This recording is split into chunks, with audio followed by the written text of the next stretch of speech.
discussions about the issues affecting our lives. If you're listening online at www.blogtalkradio.com/the-female-solution, press the blue button that says follow and get our daily topics every morning directly to your email and your smartphone. Hi, I'm Naima Latif, executive producer of the Female Solution Radio Show. We invite you to call in 515-605-9325 and participate in this daily think tank as we examine the challenges we face and develop solutions that restore peace and harmony. We are global transformers, changing the world from the way it is to the way it should be. We are one. Wherever we live on this earth, we are one human family. On behalf of our team of radio hosts, I'd like to extend a greeting to all the members of our family, whenever and wherever you may be listening around the world. To our family in China, Ni Hao. In India, Namaste. In Japan, Konnichiwa. In Korea, Annyeonghaseyo. In Russia, Здравствуйте. In Germany, Guten Tag. In Poland, Dzień dobry. In France, Bonjour. In Spain, Hola. In Italy, Ciao. In Egypt, Ahlan wa sahlan. In Ghana, Akwaba. In Nigeria, Paleo. In South Africa, Sawubona. In Senegal, Nangadet. In Kenya, Jambo. In Israel, Shalom. In Pakistan, Afghanistan, and Saudi Arabia, Assalamu alaikum. Greetings, and may peace be upon you all.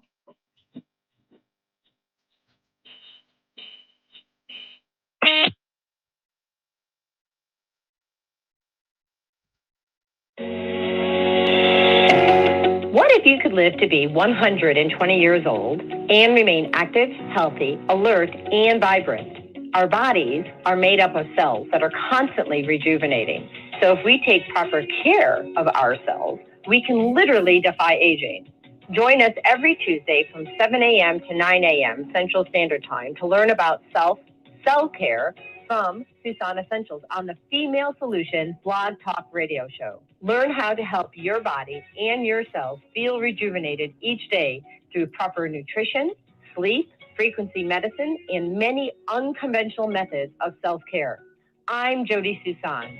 Join me and my amazing guests by calling in at 515-605-9325 and press 1 to speak. We'll help you achieve a breakthrough in your health today.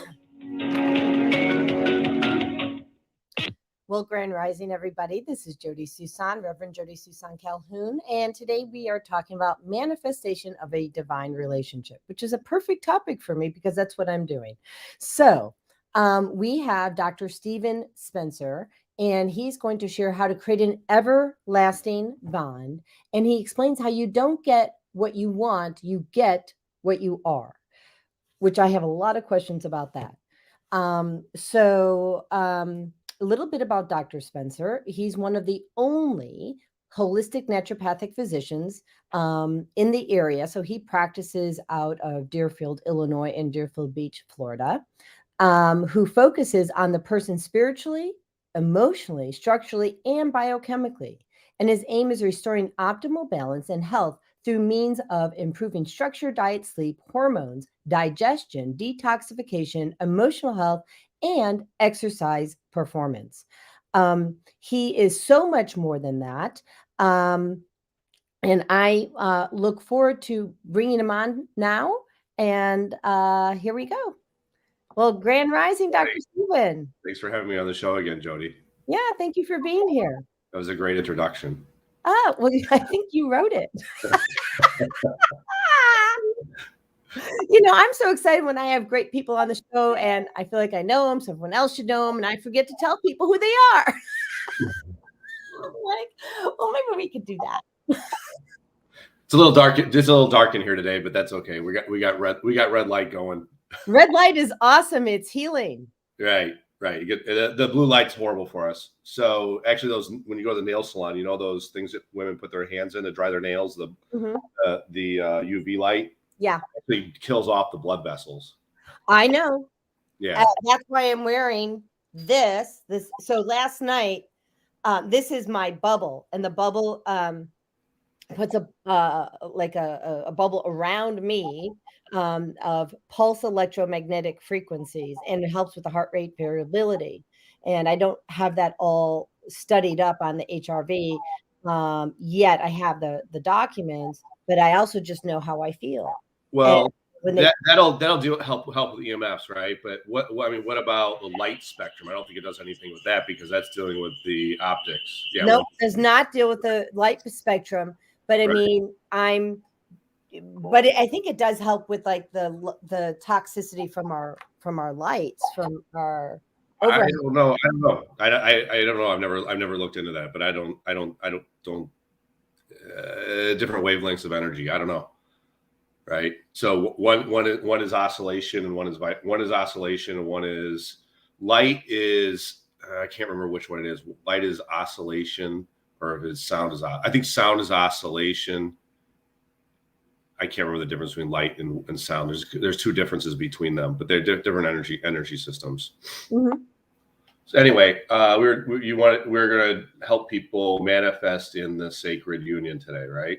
Yeah, because God knows mine is failing. So let's do it. I woke up this morning. My husband told me how I felt was all in my head, and I said, "Thank you.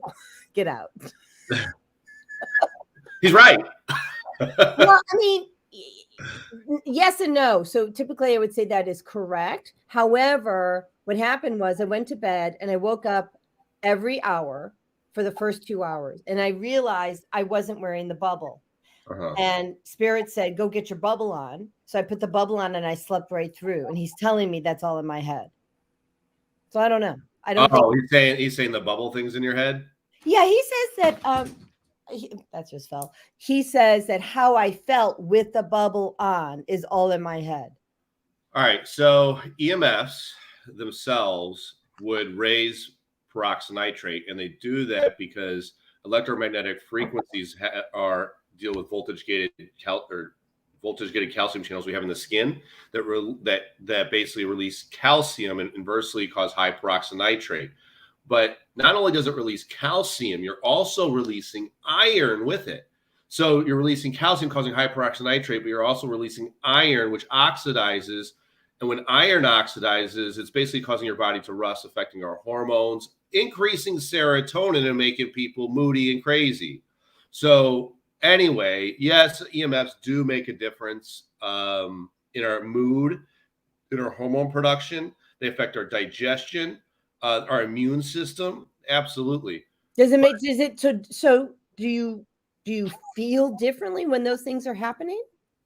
I personally don't. Depends on your level of health, right? Well, I mean, does a person depends on your genetics, and there's a lot of factors. How much stress can your body handle? The higher emotional state we're in, the higher better structural state we're in, the better food you put in your body, the more EMF stress that you can handle. Okay, I mean, but the average person, which is not you, right? How does it impact them emotionally? Or does it impact their sleep? Some people yes, and some people no. It depends on the individual. Like it depends on how healthy you are. Like I don't even know. So do you kind of have to know yourself in order to know whether or not everybody's health is on a spectrum, right? So it depends on where you're actually at. Somebody who, like I think I told you before, people who have thyroid problems generally will be more sensitive to EMF because their hormones are already dysregulated, and now they're releasing more iron, causing the effect to be amplified from that field of energy, that EMF. Yeah. So it depends on where your health is at. You know, my point is that more obesity, more chronic illness, more poor posture, right? You can't handle as much EMF. That's going to crash you down even further. Well, and you know that I just came out of a situation with 15 smart meters, but that's not the point. The point is, I think we have to honor the fact that people know how they feel. Yeah. And you can't tell them they don't know how they feel, and it's all in their head. So the way I approach this is the first step is acknowledging how people feel, even if it's not a valid feeling, right? Right. So you have to acknowledge it because it's real to them, whether it's actual physically real or not. It's what's actually present, right? That people have their own reality. So this is their reality. And even if it's as crazy as it may be, or as unrealistic as it may be, that's their reality. So just honor it, acknowledge it. And that's the first step to getting someone to actually calm down so that you can get them present and get them out of the reactive mind and actually communicate with them to make a shift. Exactly. You cannot make a shift. Find someone right. Reactive mind. You cannot, if you cannot find someone right, they're not going to hear anything you're going to say. Yeah. Bottom line. Yeah. And I live with someone who spends his day finding, when he first meets anybody, he finds them wrong. Well, you can't find people right. And here's the other way that this can be handled, right? He might be pointing things out and you're triggered by it, but stop and think. Stop and think for a second instead of being triggered and being reactionary. So actually acknowledge what he said. It goes both ways. And this is how we're manifesting a sacred relationship. It goes both ways. I'm so grateful that I can be your case study this morning. I've never woken up out of bed and have my husband. I'm not going to say anybody's right. What I was feeling was all in my head. And I'm like, really? Get out. So the first step is, Andrew says, what did Andrew say?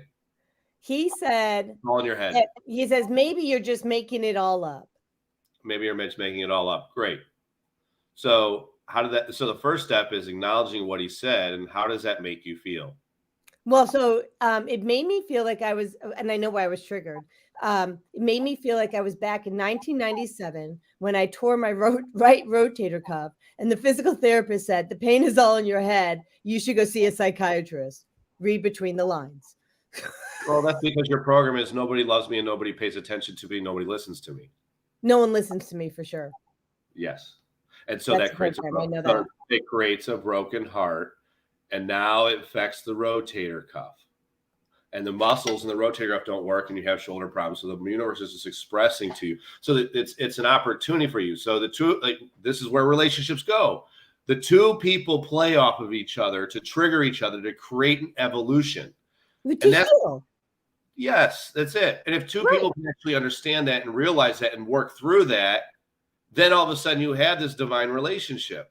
And you don't, and not to say that you want to be triggered, you have goals, you have things you want to work on. But the bottom line is most relationships fail because they don't want to deal with their shit and they point the finger at the other person. Thank you. But the number one thing is, as soon as there's lack of integrity and somebody is abusive, lying, cheating, it's done. You're out. Right. That's the only drawback. If someone takes it to that next level where it's physically not honoring the other, arguing, whatever, solving problems, fine. But if it goes beyond that and it goes outside the relationship and or there's physical abuse, done, out. You're out. There's it's done, squashed. Pray for them, let them go. So, don't hate them, don't be resentful that you served out the karmic contract. It's time to go on because they have their way of doing things and you don't want to participate in that energy. Cut the cord and move. Yeah. But so anyway, the whole thing is we want this, everybody wants money, love, and health, right? Those are the three things everybody wants. And so the number one thing is love. Everything's built around that. You can't have finances around if you don't have that, and you can't have health. Everything bases around that and how we open our hearts. Basically, you have to, the one thing you have to have is you have to have, how do I want to say this? The best way to say this would be, you have to have faith. You have to have reckless faith.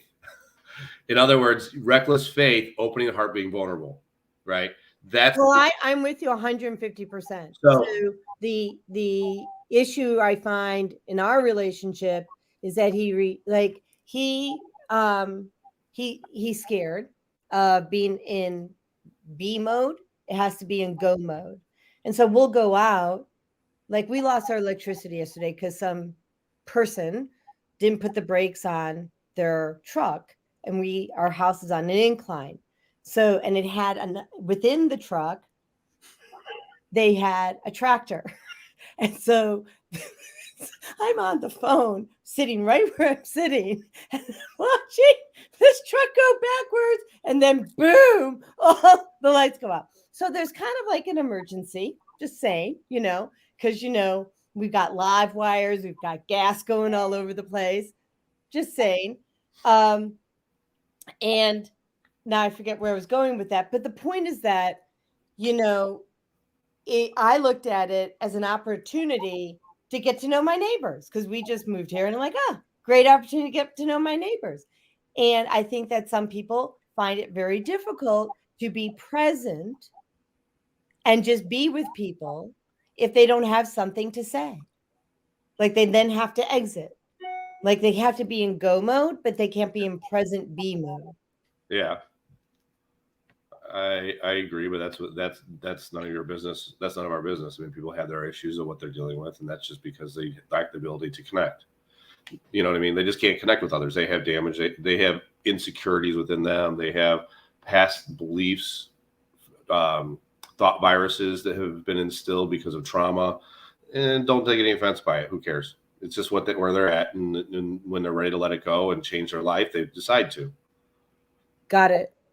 It's none of our business what other people are doing, right? So the best way to put this is don't mind other people that are mind over matter. Don't mind people that don't really mind your own business. Let them do what they want to do. Let them mind over matter. Don't mind people who don't matter. Right. Mind people who don't matter. Mind over matter. Don't mind people that don't matter. In other words, is it really affecting you? You know what I mean? Be kind, help people, but it doesn't really, at the end of the day, is it really affecting your life and everything around you? You know what I mean? Does that make sense? I'm not saying that people don't matter, but I'm saying it doesn't affect your life. It doesn't make any difference. People are on their own path. So let me ask you this. So if you're in a relationship and that person, you are everything to that person, meaning they refuse to go out and make other friends. Yeah. Is that a lot of pressure on that on the other person who's having to field all of that? Not necessarily. Just depends on the dynamic of the relationship. But I mean, if they are very over demanding on attention and it doesn't allow you to get your work done because of their neediness, that's one thing. But if they don't want to socialize or be with other people, I mean, obviously there's a reason why. Because everyone craves connection, and it's actually part of having a business and connecting, to grow it. But is it really a problem? I don't know. It depends on the dynamics of the relationship. Well, I think that if a person has, you can't push the other person. You can't push someone else to be the thing that you want to be. They have to do it on their own time. So either accept the person for who they are, or you separate. Yeah, for sure. No, I agree. But what I'm saying is and here I made the mistake. Okay. So it was back in 2000. I was best friends with a girl. And since I was 21 until I was 50. She was my best friend and she was my sounding board. So everything that was my issue went to her, to the point, and this is my fault, my mistake, my lesson. And to the point where she couldn't handle it anymore. It was too much. She had to, it's like, Jodi, you got to find someone else to share with, get a therapist, get a friend, get someone else to share this stuff with, because you can't put all of this on me. Mm-hmm. So I think that when people don't have other resources to bounce their ideas off, it can be a lot of pressure on the mate or the best friend or whoever it is. Can be. Depends. I mean, look, if you're choosing to have a divine relationship, the two of you have committed to each other 100%, because there is no being unsure. There is no in and out. You either sit down and say, this is it, or you get out, right?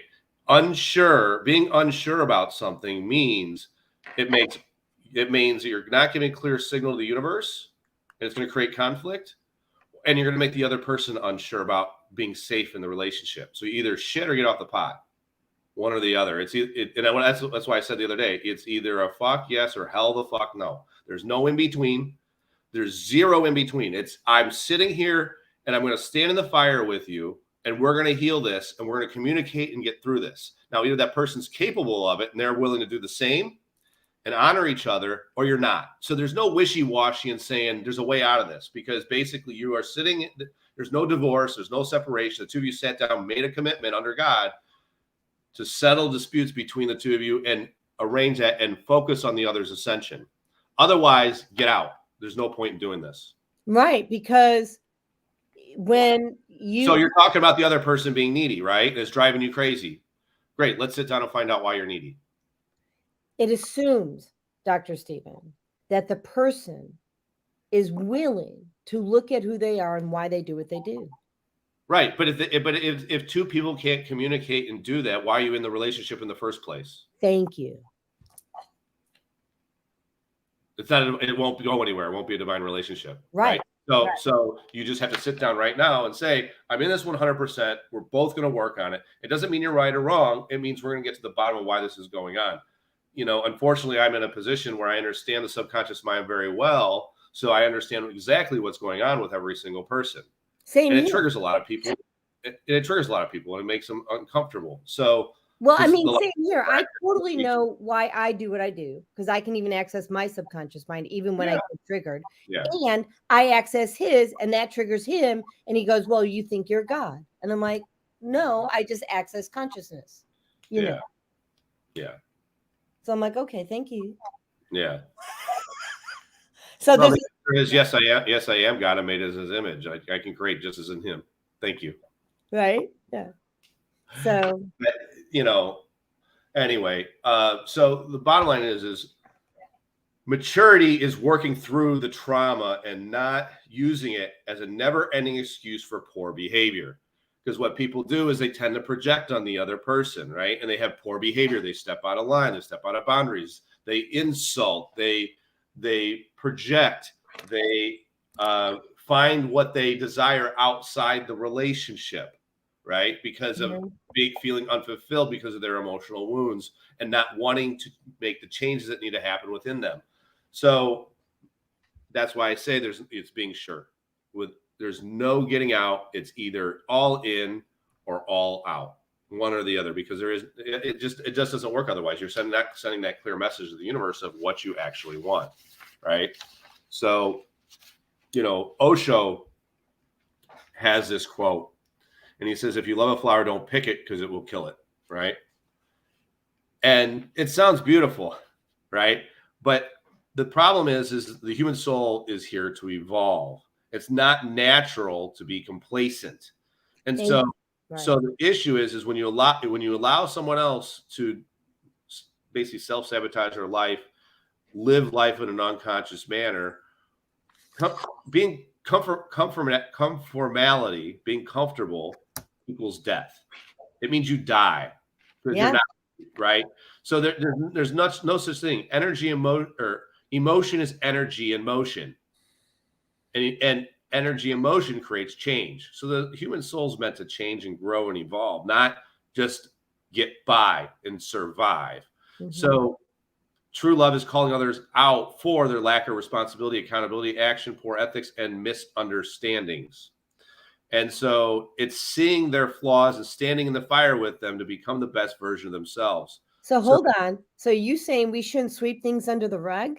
Yeah, absolutely not, because it's going to create disease in the mind becomes disease in the body. Yeah. So his former relationship, this is hilarious. I can't believe I'm going to say this on air. So we're living in Barrington and the house is up for sale, right? Mm-hmm. And Andrew was out of town taking care of his late father, his ailing father. He had like 10 days left to live. And the realtor calls and I have to get this 5,500 square foot house in order, right? Because he's got a house showing. And I lift the rug. And there's like so much stuff under the rug. And I'm like, oh my God, this is indicative of your relationship with your former wife.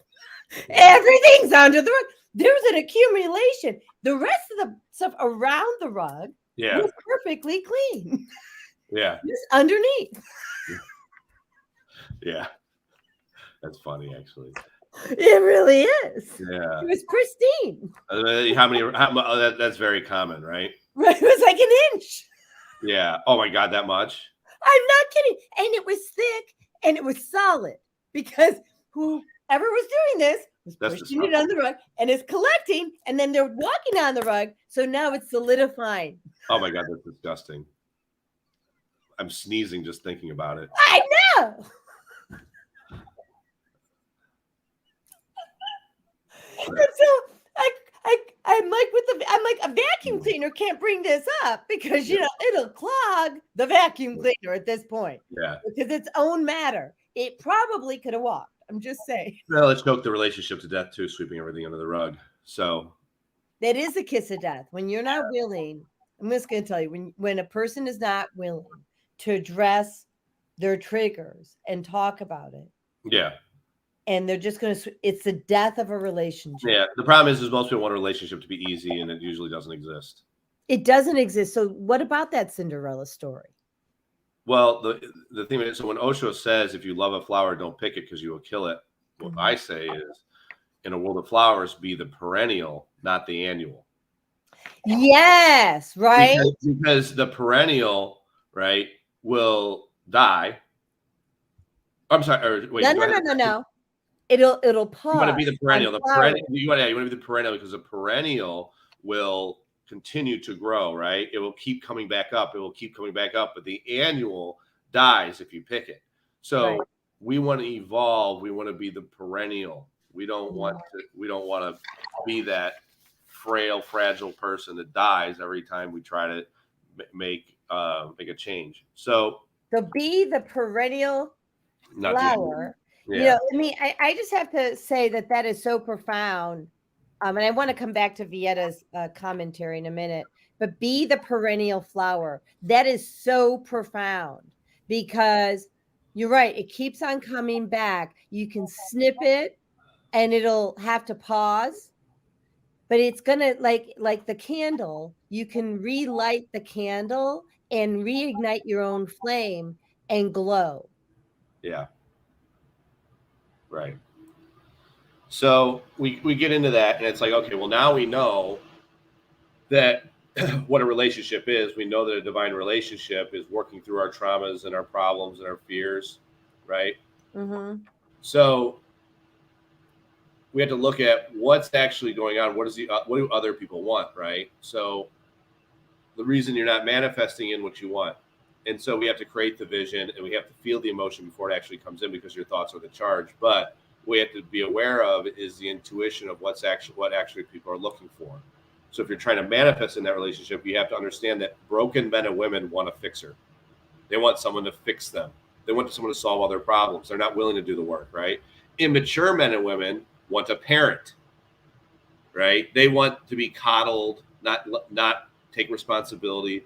Lazy men and women want an enabler, someone just to let them do whatever it is and just enable their addictions and problems, right? Insecure men and women want a puppet. They just want someone to sit down, shut up, and let them do whatever they want. Abusive men and women want objects. They just want someone to show off to everyone else to make them feel important. Good men and women just want a partner. They want someone they can sit down with and work with. All they want is support, encouragement, honesty, and kindness. And the issue is that you have to accept others if you want to be accepted. And everyone's pointing the finger at the other one, acting out of integrity, not caring about what the other person thinks or feels, projecting at the other one. So that's why there's so much conflict, and why is divorce up so high? Everyone's looking outside themselves for happiness instead of trying to do the work to become the person that they want to attract. Exactly. So, exactly, right? I mean, let's just pause on that for a moment. Yeah. I want to explore that because I feel like people just, I'm just going to go back to Cinderella. Like, everyone grew up with this program belief system that, women, that some man's going to come and save you on that white horse, right? And that you don't have to work and you don't have to do these things. And not only do you not have to work, but that he's just going to do everything for you. So there's a sense of entitlement, right? And there's a sense that someone else is going to do your life for you. And look, I'm using women as the example because of Cinderella, but it certainly can be reversed. And it's really not gender specific. Right. It's I'm just using the Yeah, story. it goes both ways. 100%. Yeah, I'm just using the story that was created by Disney, Yeah, right? men want to blame women, women want to blame men. No, and you know, we can look at society and the two. We can look at society, and now we have both men and women all in the workforce, right? To Mhm. beat the tax system, to make the rich richer. You know, it was all by design. So we had that whole thing, which makes more struggles and conflict. It's pushed inflation up. It's pushed money into the markets to make the rich richer, right? It's a big Ponzi scheme, and it's created more conflict that makes it more arguments. It tears more families apart. But the bottom line is that it's creating more triggers within people that are going to create healing. That's what's going on, and the gun has to be to everyone's head before there's a shift into the new world, right? Mhm. Because we know that there's a change coming, that there's going to be a government structure fall. There's going to be, but it has to get worse before it gets better. The one world currency, all the stuff that people, you know, it's all coming, but it has to get really bad before it gets better. Well, let's talk about that too. So I feel like, well, I know at least from experience, from my experience, is that like, I mean, like I'll just call myself on the carpet, right? So I took whatever 17, 19 medications for almost 2 decades. And I skated through and I listened to the Western Medical Society and I went with the status flow until I'm going to show you this. I'm sitting in my kitchen in Palatine, Illinois, and I have a cup this big. Actually, it was half this size. It was filled with water. And it takes 2 hands to get the cup of water to my mouth to drink it because I can't move. Well, that's how painful my life had to be before I started questioning my doctor. Mm-hmm. So if that's you, if this resonates with you, start questioning the pain points, whether it's physical pain, emotional pain. Question it a lot earlier than I did. Jump on that because we don't have to wait until we can't move to question our doctors. Do you agree? I mean, Yeah. if something's not working, if you're getting worse, you're going to have to pause.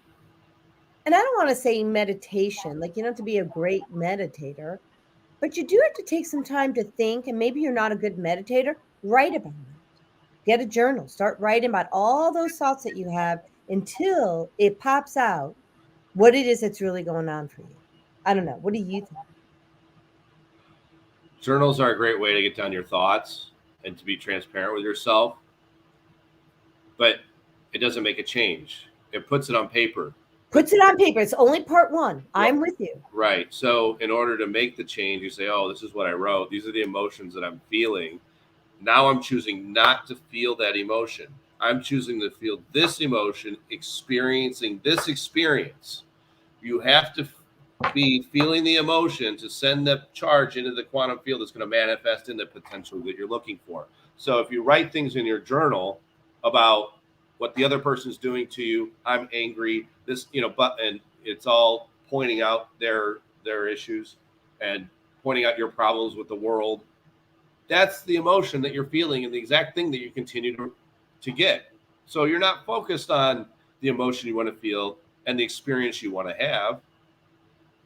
Right. I want to agree with you 150%. And I want to be clear, when I wrote in my journal, I would write about it was reflection. Why do I feel the way that I feel? Yeah. What's and I didn't use the words bringing it into my field, right? Not at that point in time. But why am I feeling this way? Or I'd write poetry about it, Yep. like to assess. But the problem is most people don't understand why they feel the way they feel. They're not at that level. So because they can't understand, they just feel that way. They just feel that way and they react on their emotions. So they're reactionary. They're in the reactive mind and they can't process it. So that's why the thing and what you have to do is not care about why you feel that way. It doesn't really matter. All that matters is you're running a pattern in the subconscious mind. Mm-hmm. That's all that matters. You feel this way. Great. I don't want to feel this one anyway. I'm choosing to feel this. And this is what I'm doing when I'm feeling that way. So I'm choosing to be happy, experiencing a loving, healthy relationship where I'm honored and respected. Period. Right? Period. So instead of writing in your journal, so-and-so did this, I'm angry. So-and-so did this, he's that. Okay, great. We're done with the bullshit, right? We're done fetching. We're done complaining. This is what I'm choosing to feel. This is what I'm experiencing. And it's either going to work with that other person and you're going to settle the deal because you're choosing that path, or it's going to be like, no, absolutely not. And it's a clear message and you have to let it go. Whenever you know, everyone knows the right thing to do, but they stay in the relationship that they know isn't going anywhere because what if I don't find anything better? Or I can't do it without them. What if the relationship's worse? The devil that I know is better than the devil I don't know, right? Right. So people get in that mode, but you can create anything you want. So all you have to do is go in that mind and envision the exact thing you want, feeling the emotion, and allow that to come in divine timing. And if it's not happening, there's just more work that needs to be done. We don't know how long it's going to take, what it's going to take, but it is going to show up. That other person that you're working on attracting, that you're working on becoming, might be doing their own work and they're just not ready yet, and the universe isn't going to allow it till it's ready. But you have to stay within your honesty, morality, and integrity and knowing exactly what you want. And then eventually it will manifest. But messing around with situations that don't serve you, and I'm guilty of it, right? We all are. I like pretty girls, and I know they're trouble. And, and I'm guilty of it. You get bored, you get lonely, and you get involved, and it's just like it becomes a train wreck. But you knew not to get involved, and you do it anyway. So it's about, and it's about staying in integrity and knowing that person is capable or not capable. You know when you first meet them, everyone does, and you just don't do it. Well, what I read in this book, and I'll get it. We're going to go to commercial, and I'm going to get this book. It's about divine timing, right? So, like, I know that my husband is completely capable of making the shift and doing. Yeah, he is. I agree. Absolutely. The issue is, and I'm just going to own this shit. So, pardon for my French people. He's showing up for me so I can release. Because think about what he said to me this morning.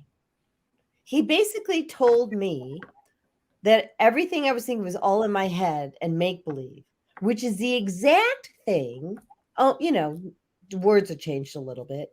That physical therapist said to me in 1997. So he showed up for me this morning so I can release that crap. Yeah. Because obviously I was triggered by it. Yeah.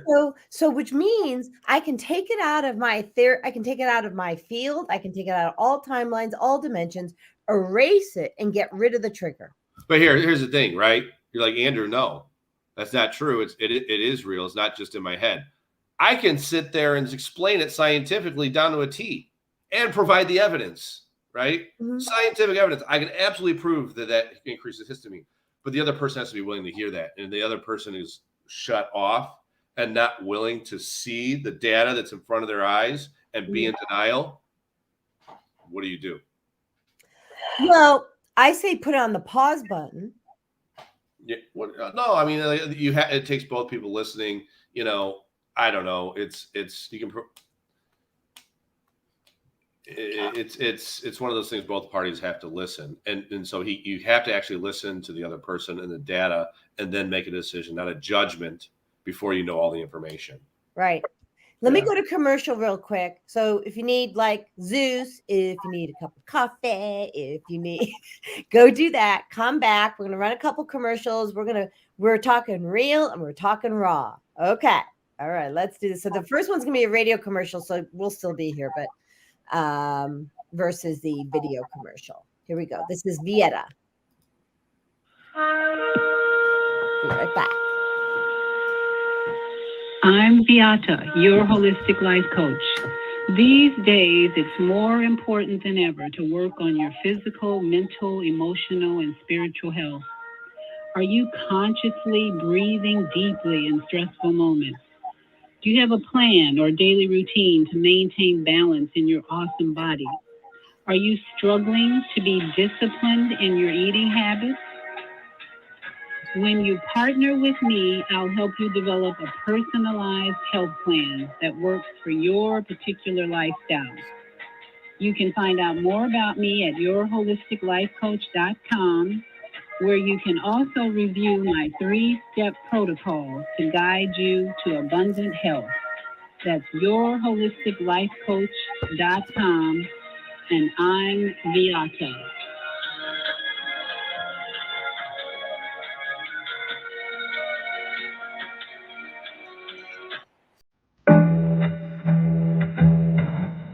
The Female Solution Global Radio TV Show invites you to an invigorating conversation with our team of hosts Monday through Friday, 7 a.m. to 9 a.m. Central Time. Start your week with Monday Morning Mindfulness with Zelda Speaks. Tuesdays, Self Care with Jodi Suson. Wednesdays, Repairing Broken Families with Naima Latif and co-host Kareem Hamid. Thursdays, Soulful Solutions with Dr. Debbie Green. And Fridays, Health and Well-Being with Beata.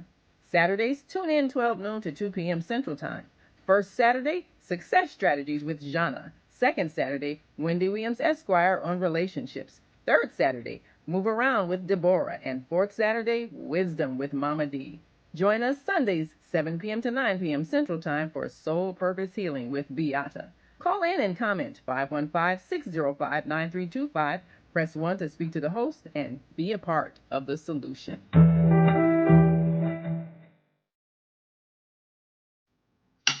Okay. We are back. And I have the book, A Deep Breath of Life by Alan Cohen. I don't know if you're familiar with that, Stephen. Are you familiar with this book? No, I'm not.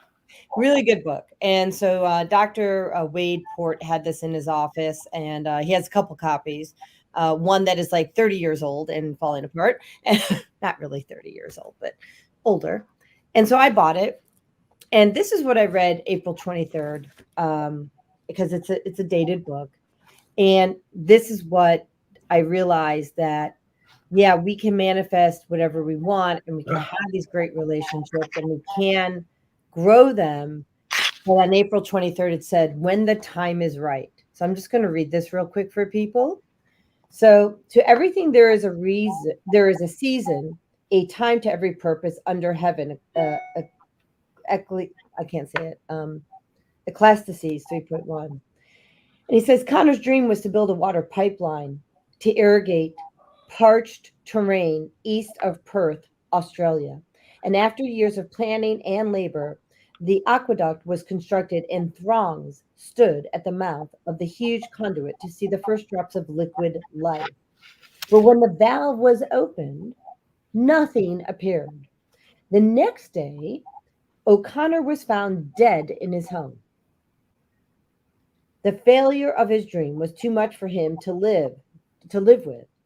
Several days later, a trickle of water appeared at the mouth of the pipeline, and before long, water was gushing abundantly. The only thing that went wrong was his idea of when it was supposed to happen. Divine timing, right? The early Bible recorded in Greek uses two different words for our word time. Chronos is the biblical word for the time of day, which we translate into hours, minutes, and seconds. And the other word, kairos, means in nature's time or in due time. And there is a divine order to life, and timing is a part of it. So what they're saying is, if you feel frustrated or disappointed over the lack of results on a project, which your marriage is a project, hang in there and have some patience. If your venture is a good one, you'll see the results. Perhaps not in Chronos, your idea of the right time, but in Kairos, the right time, the one appointed by Spirit. It goes on.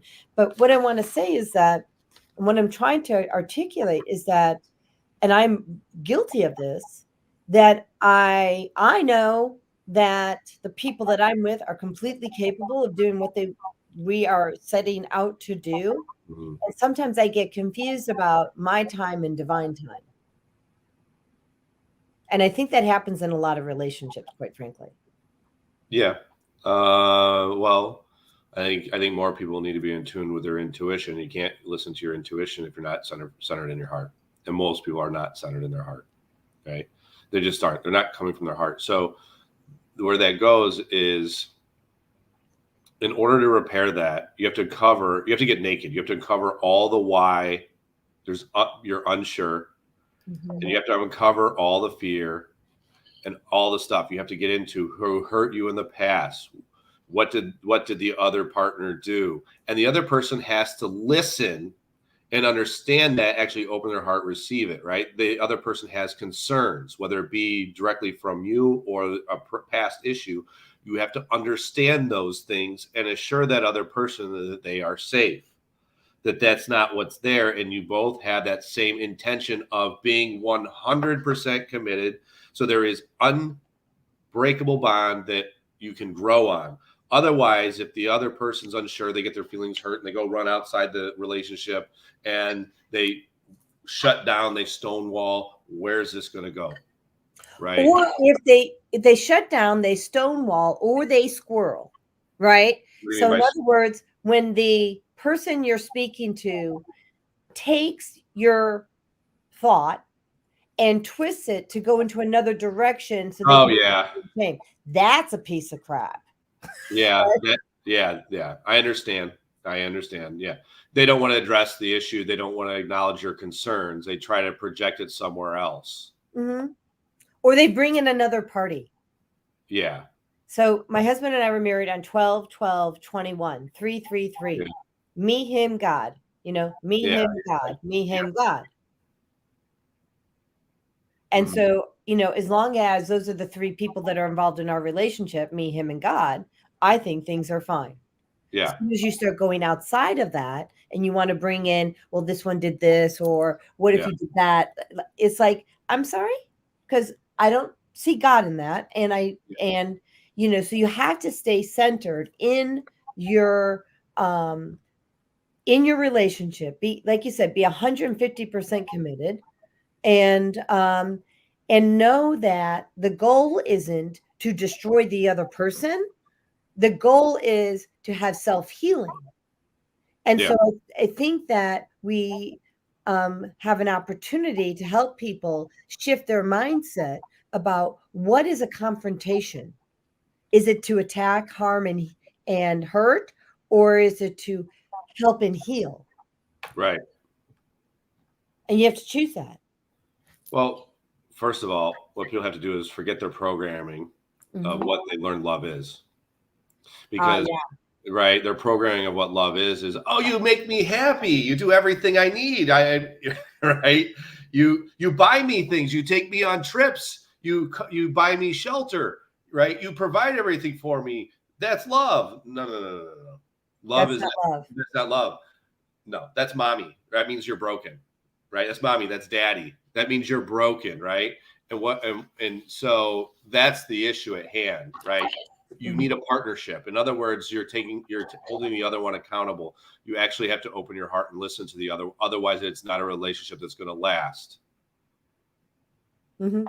So, yeah, there's bad programming in society of what love actually is, and we can blame schools, social media, poor examples by parents.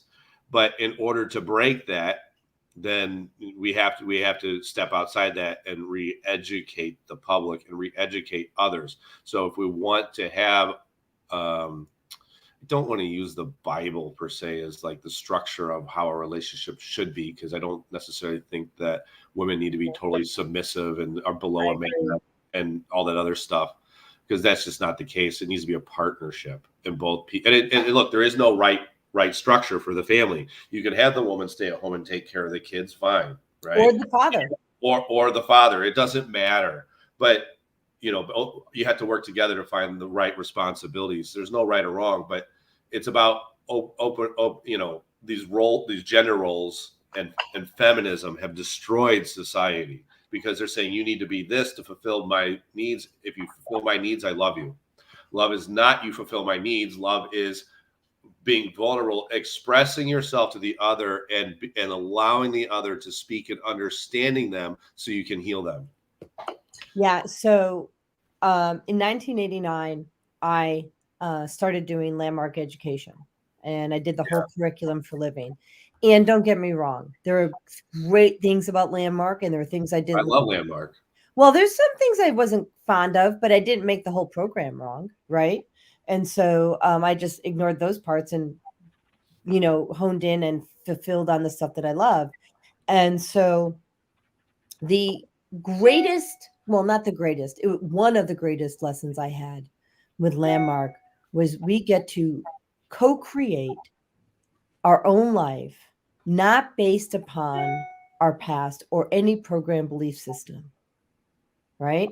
Yeah. And so if you're married or in a relationship, whatever, you don't have to, like Stephen said, the man can go to work or the woman can go to work or whatever it is. You get to create what that relationship looks like, not based upon somebody else's opinion or society's opinion, nothing. You do you, and you create what works in your relationship. And that was actually what saved me from being dead in 2014 when I became disabled. I had the lease that maybe I don't have to go to a doctor, maybe I don't have to take medications. Maybe I don't have to do what all these people are telling me to do.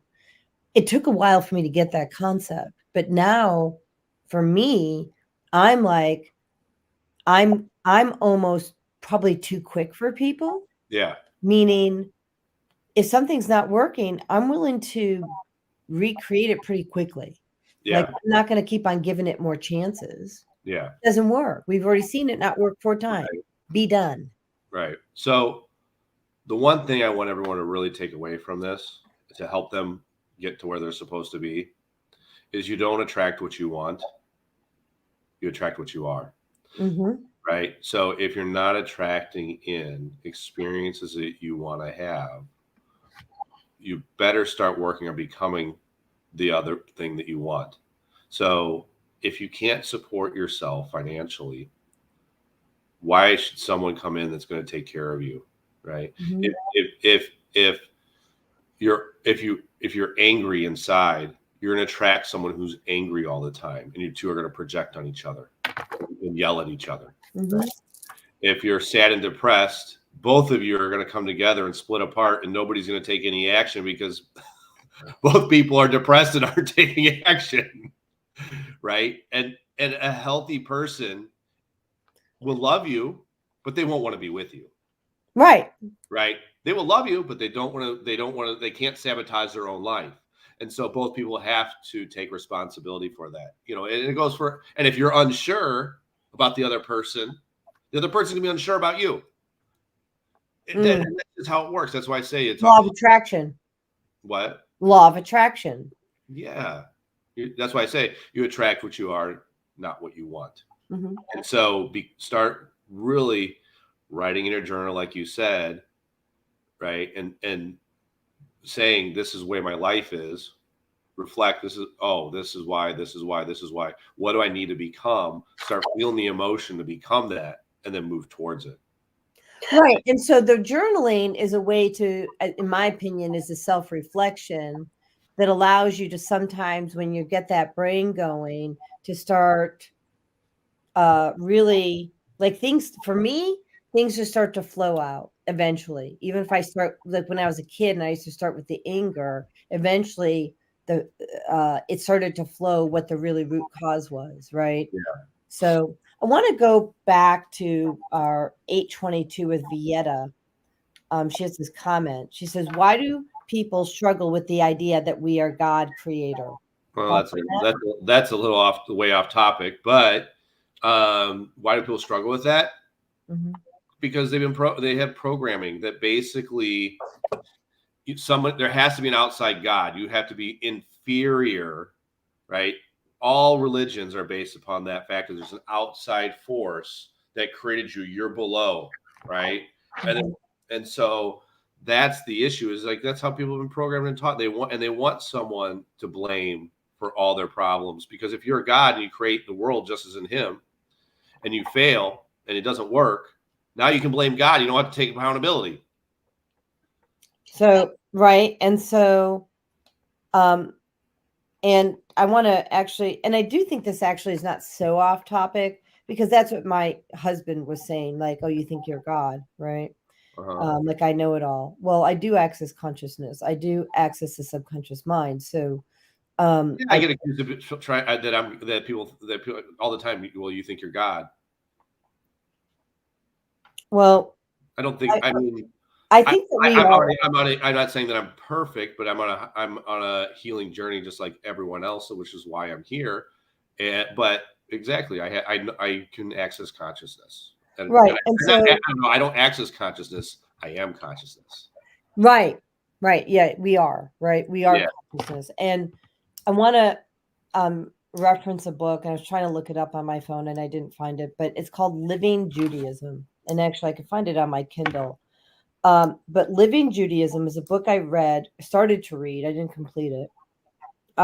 It was in 2013 when I was preparing to become a bat mitzvah, which I never did. I became Christian instead. And so, but this was a powerful, very powerful book. And let me see if I find it. But what I want to tell you about it is I'm not going to look it up. I'm just going to speak the best I can. What he did, he was very poetic, this rabbi.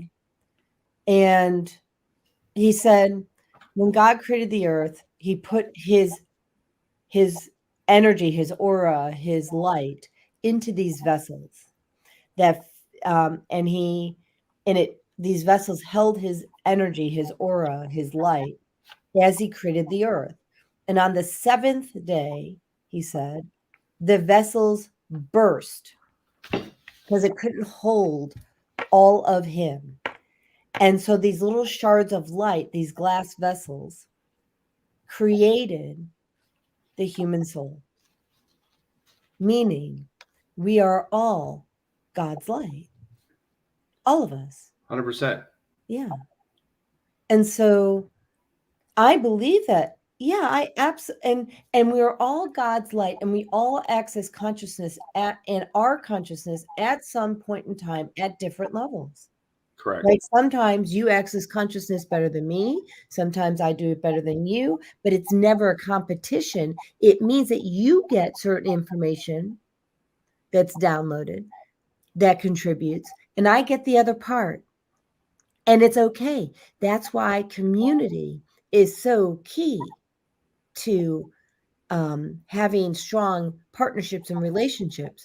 Acknowledging, Dr. Stephen, that you bring something to the party that I don't, and I bring something to the party you don't. And that's what creates, in my opinion, a divine partnership, whether it's a friendship or a love relationship.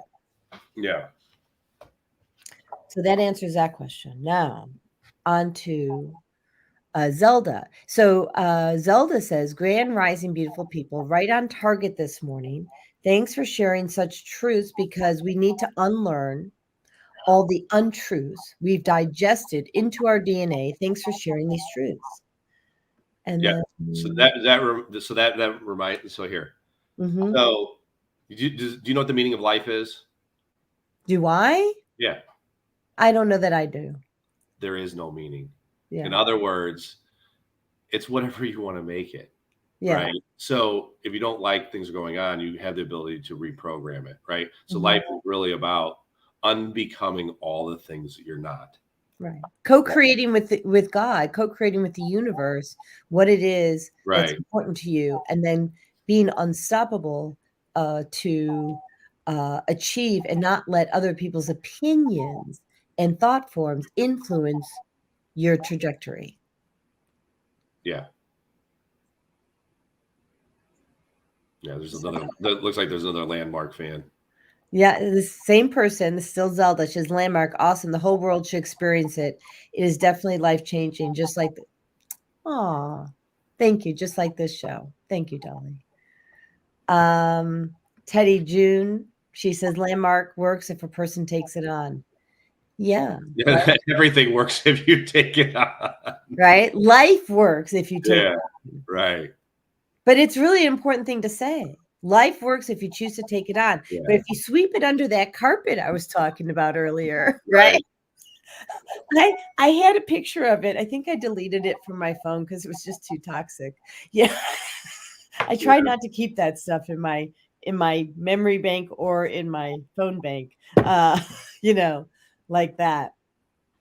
So it's 9 o'clock. We need to go to another quick commercial. But what do you want to share with people when we come back in a couple minutes? What do you want to go through next? I don't know. We can have people call in with their relationship problems if they want to call in.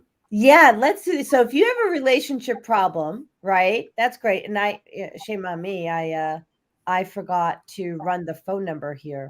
So And it'd be great if we get both people, because things if you just come on and fetch, the other person has to come on and be willing to contribute too. So you almost need both parties, not just come on and fetch, because that will go nowhere. Both people have to understand one another. totally agree. I think the likelihood of getting both people to call in might be a little tough.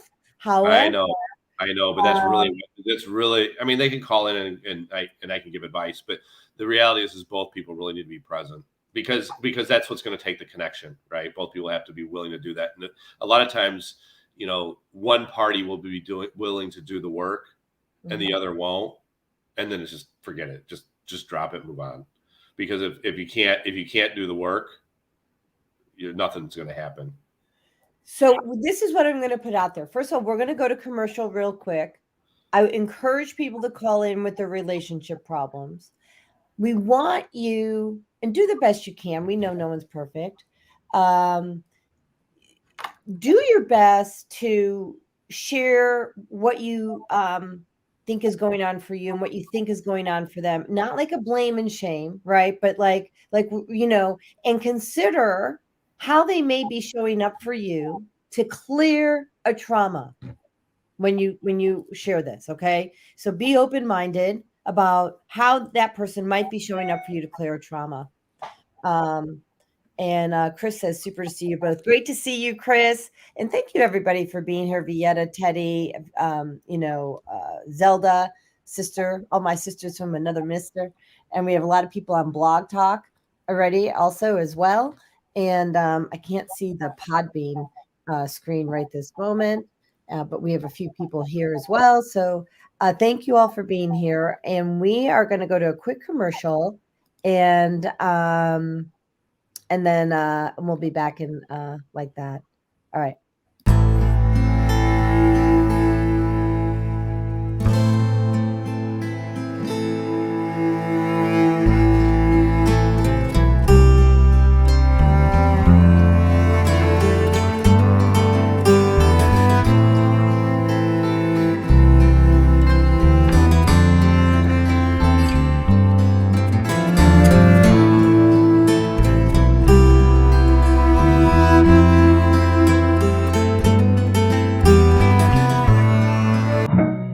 The Female Solution Global Radio TV Show invites you to an invigorating conversation with our team of hosts Monday through Friday, 7 a.m. to 9 a.m. Central Time. Start your week with Monday Morning Mindfulness with Zelda Speaks. Tuesdays, Self Care with Jodi Suson.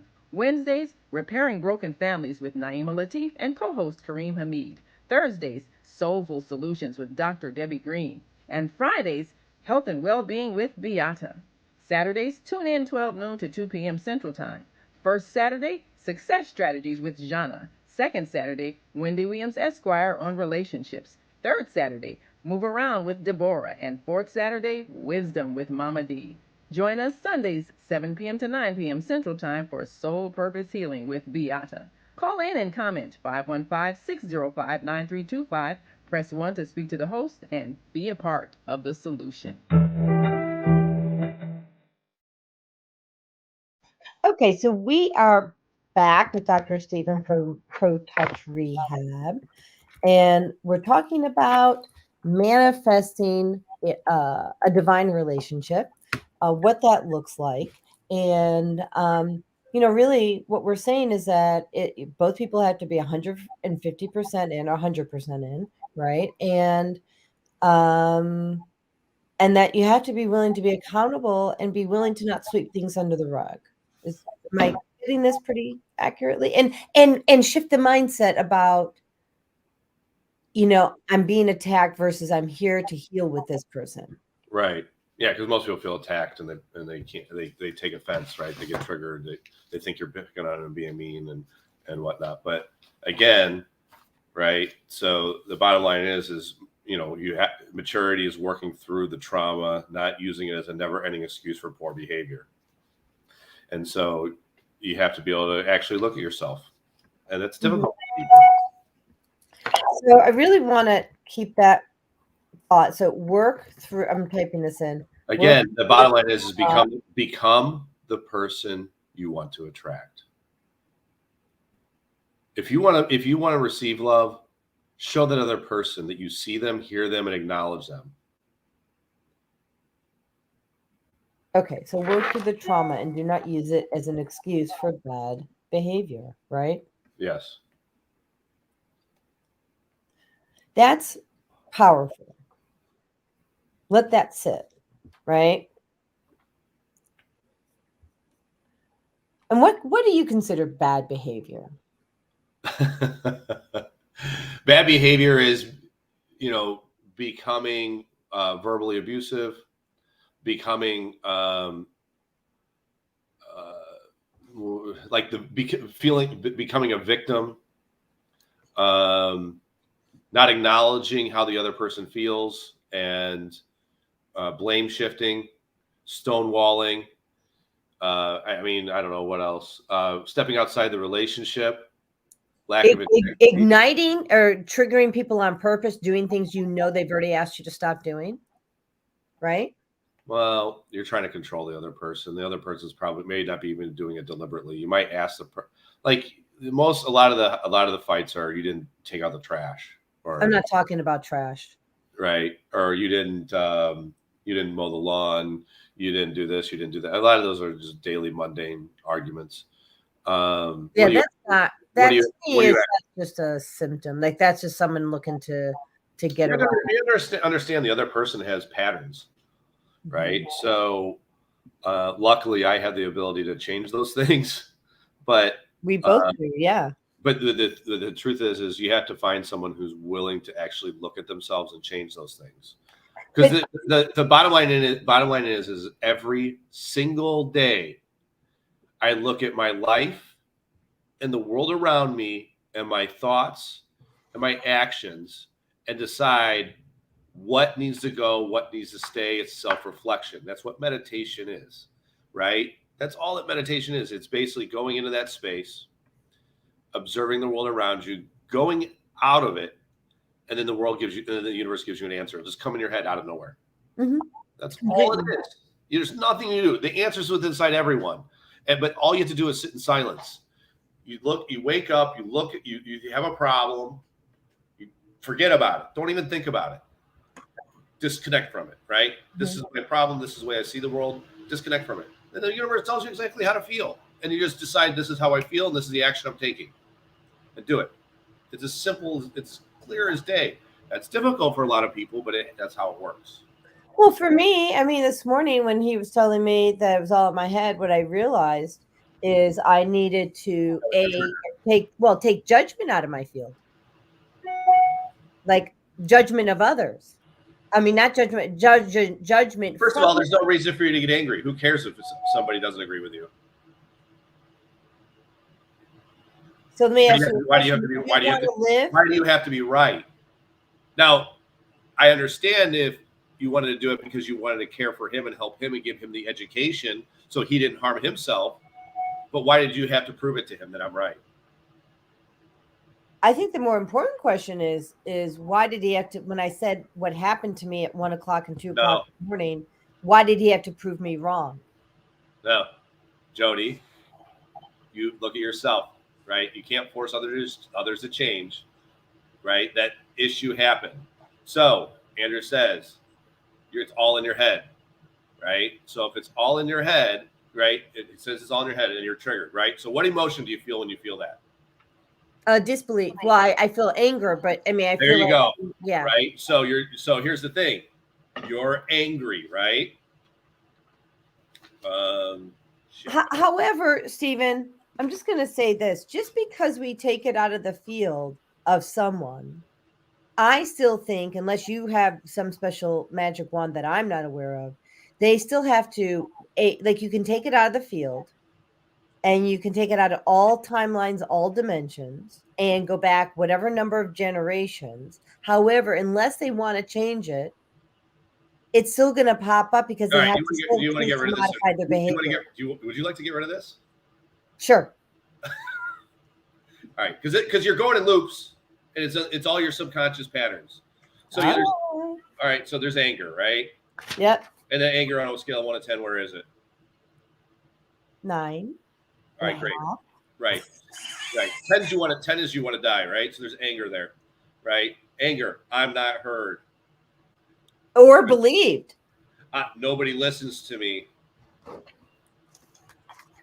Well, not nobody. I don't matter. No, these are all belief systems that are there, right? Uh-huh. So those are all the things that are there, right?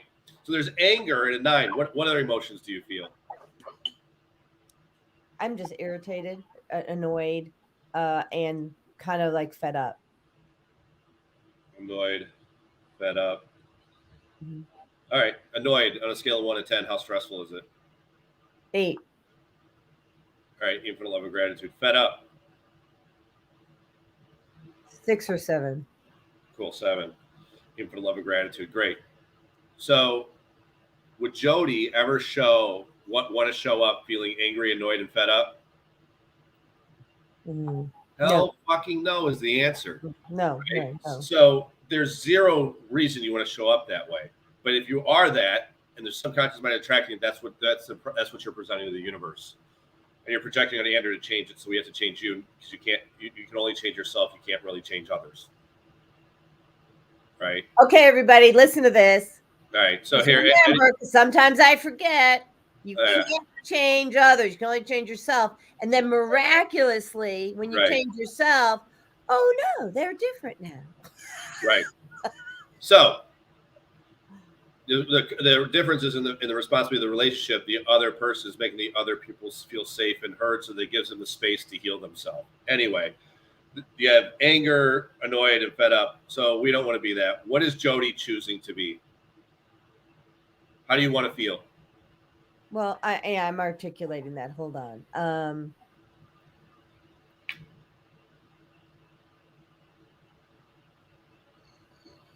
A miraculous listener. No. You're saying what you want. No. How I want to feel. How do you want to feel? Joyful. All right, great. So you want to feel joyful. And what are you experiencing feeling joyful?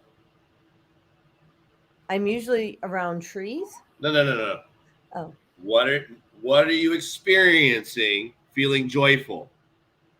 Not I'm in the wilderness and like no. You're talking about I'm angry, I'm annoyed, I'm fed up. I want to feel joyful. What are you experiencing as you're joyful? Oh, I hear you. So being heard. Great. And received and honored and acknowledged. And people don't actually have to agree with me, but just start with acknowledging before you decide to share that how wrong I am. Acknowledge that you heard it. You're getting your subconscious mind again. So joyful. I need you to stay present with me. Mm-hmm. Joyful, being heard and received, honored, and acknowledged, right? Yep. Mm-hmm. So if you are heard, received, honored, and acknowledged, how would you feel? Happy. Fantastic. I'm Jodi. How would you say that? I'm Jodi. I'm Jodi. I'm happy. I'm happy. Being heard. Being heard. And received. And received.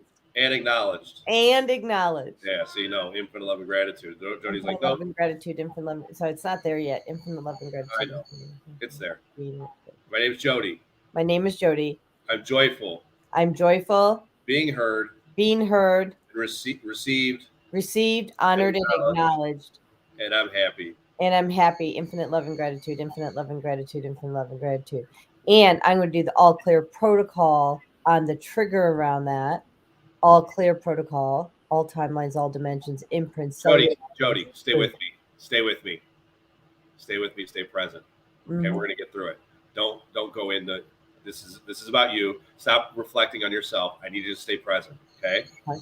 So here we're gonna go into that. We're gonna go into 1, 2, 3, 4 heart chakra. So we're going to your heart chakra. Okay. So heart chakra is the fourth chakra. I want you to picture the color green. Okay. Mhm. I got it on the screen. This occurrence is life, conception, 10 to 20, 10, 11, 12, 13, 14, 15. So we're going back to Jodi when she was 15 years old. What happened at 15 years old? Accessing. Hold on. 15 years old.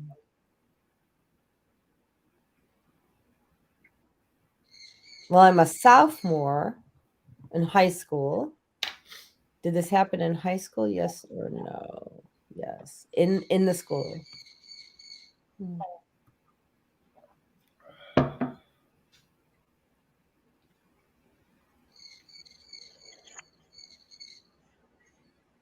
I'm not hearing it. I know it happened when I was in high school, and I'm seeing the classroom, but I can't see what actually happened. I want to say it's when I met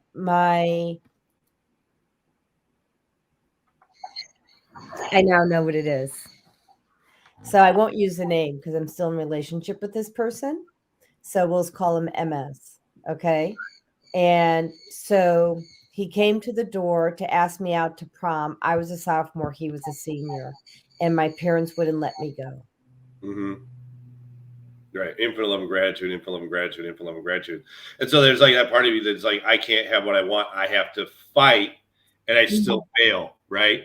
So infinite love and gratitude, infinite love and gratitude, infinite love and gratitude, infinite love and gratitude, infinite love and gratitude. So I just want you to say, I can receive what my heart desires. I can receive what my heart desires. Living life on my terms. Living life on my terms. Yep. Infinite love and gratitude, infinite love and gratitude, infinite love and gratitude, infinite love and gratitude, infinite love and gratitude.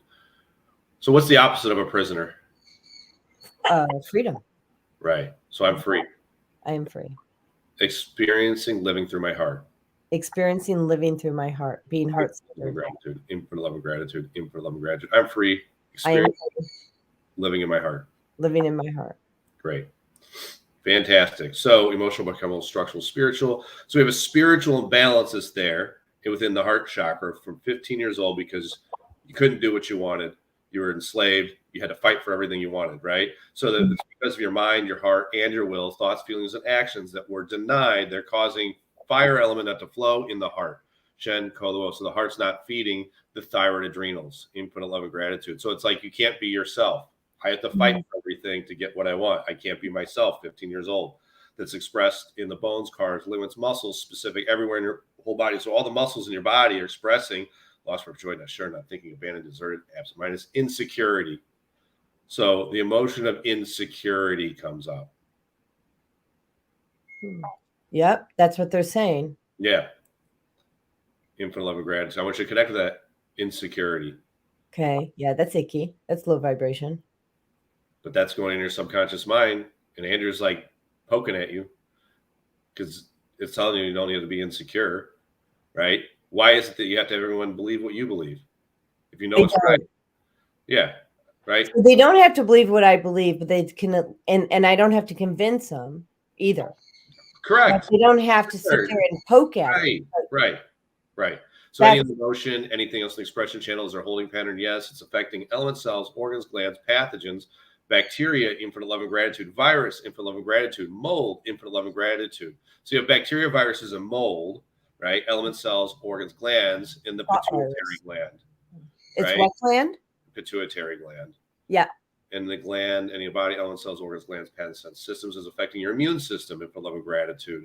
Digestive system, infinite love and gratitude. Circulatory system, infinite love and gratitude. So immune, digestive, and circulatory system are impacted from the virus, bacteria, mold, right? And that is basically from the pituitary. So any other glands, body, holding pattern, mind, body, spirit, particles, waves.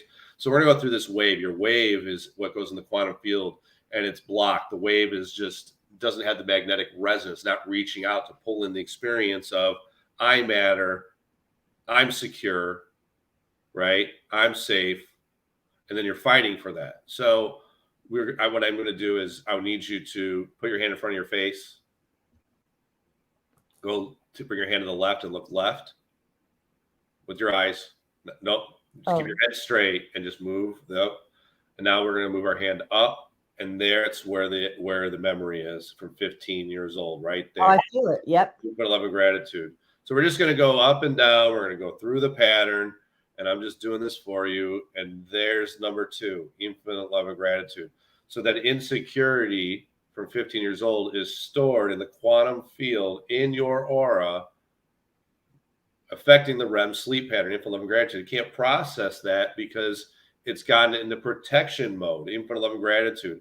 And the bacteria, viruses, and mold are basically affecting the pituitary gland, decreasing the function of the immune system, digestive system, and circulatory system, right? Because those experiences are the frequency that goes into the wave. We just cleared that insecurity out of the wave. And now we close it out, infinite love and gratitude, and we go back here, infinite love and gratitude. And now if you go back into the original thing, when you said you're angry, I'm not heard, nobody listens to me, I don't matter. There was a 9. Where's it at now? 0. Correct. The annoyance of an 8. Where's it at? It's all neutral. Right. And the I'm fed up is 7. Where's it at? It's no trigger. Correct. So now when you think about Andrew and him not listening to you, how does it make you feel? It's his choice in the matter. Thank you. Mm-hmm. All that for nothing. So that's why we're in America. That's the thing.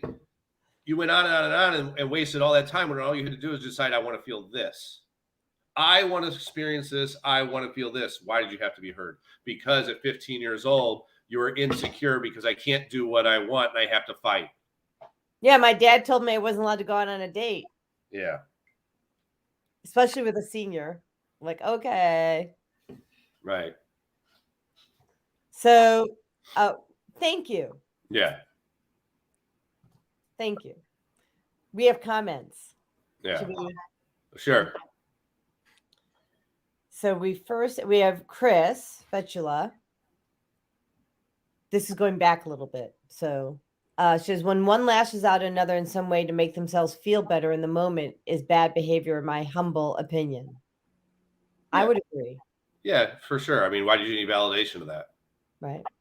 Absolutely. And she says judgments and control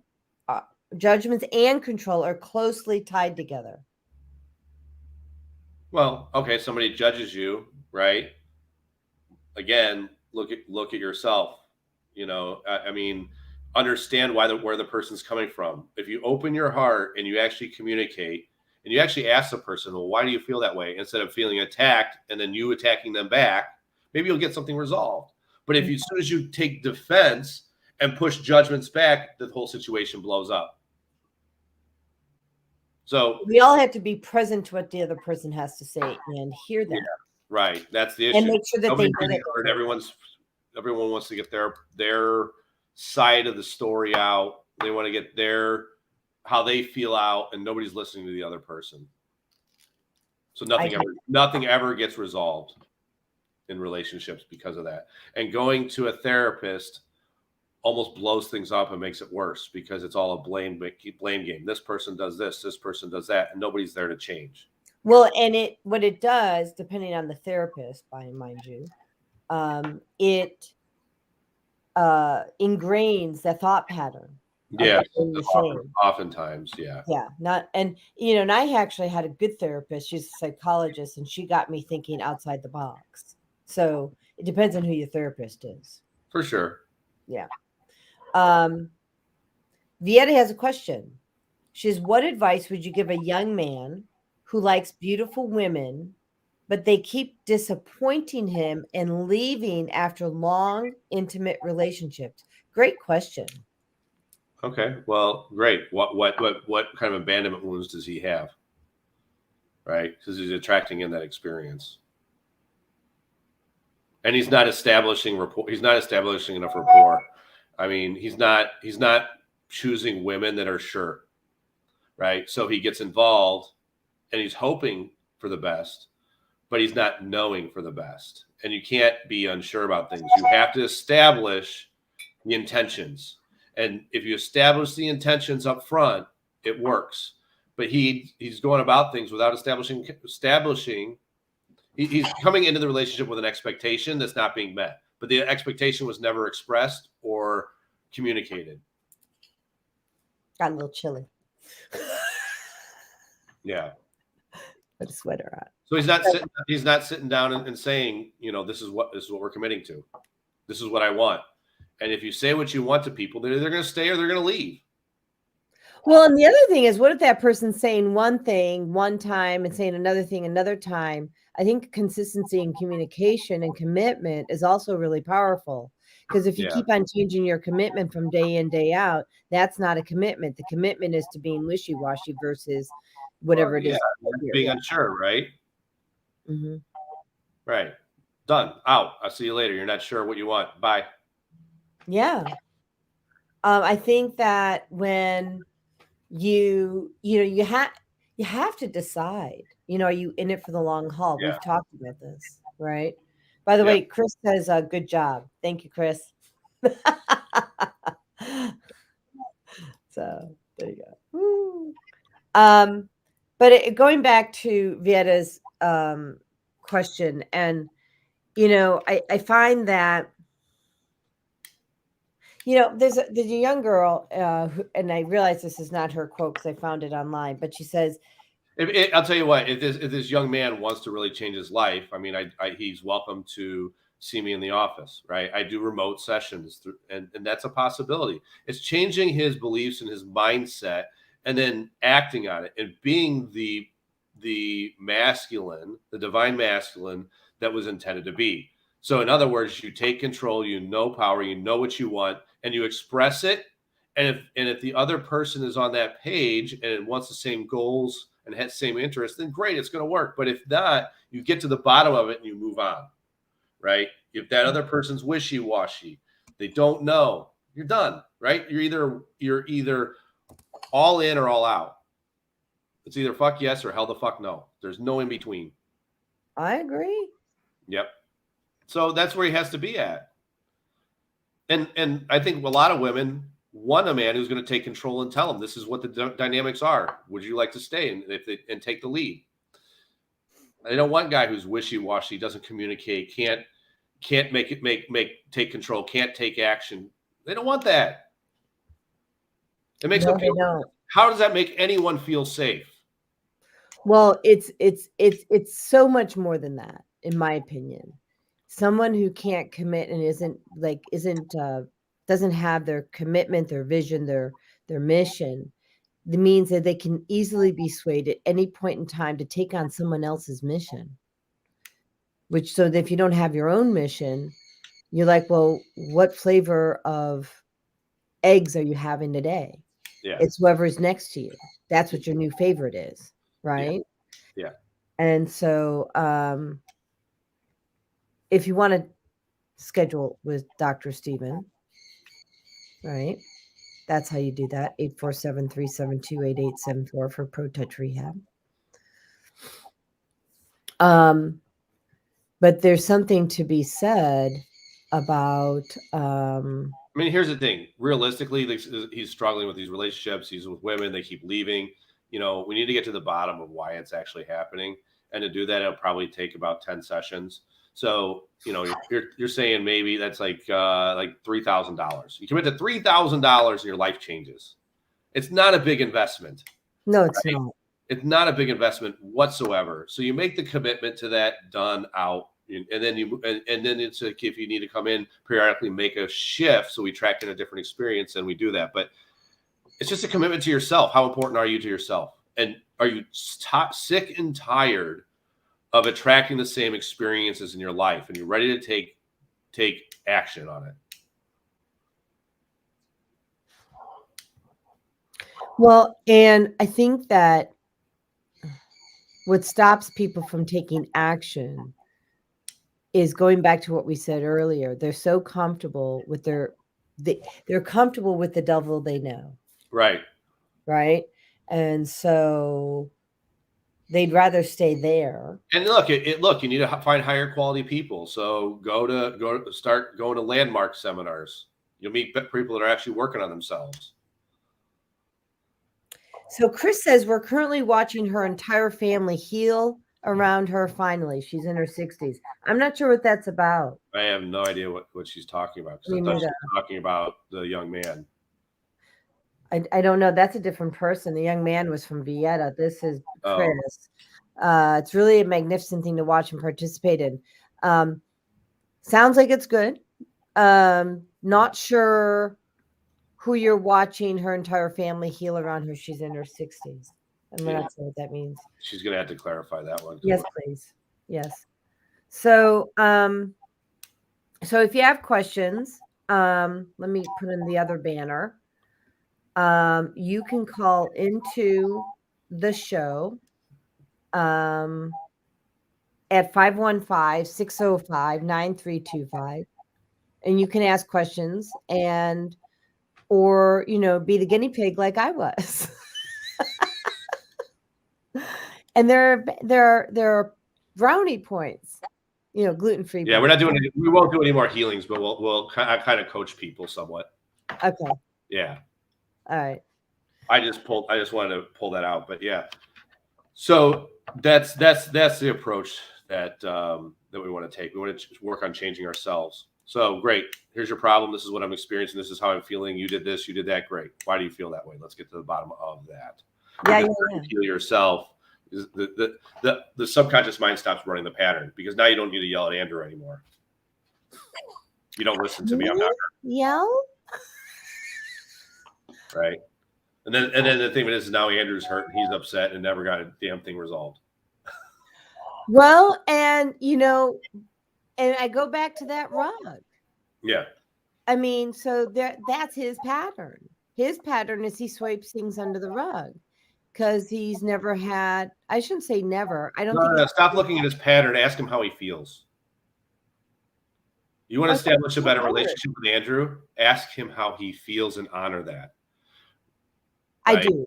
He doesn't usually know. So here, you have to stop. You have to ask Andrew how he feels, honor how he feels, and then he can step into understanding why he feels the way he feels. And he has to do the same for you. That's the only way this is going to work, not projecting you do this behavior and it pisses me off. You don't change, you don't do this. No, you're there to love him. You're there to support him. You're there to respect him, not change him. I agree. Okay. No, I agree. Yeah. But don't you think people need to know how they feel?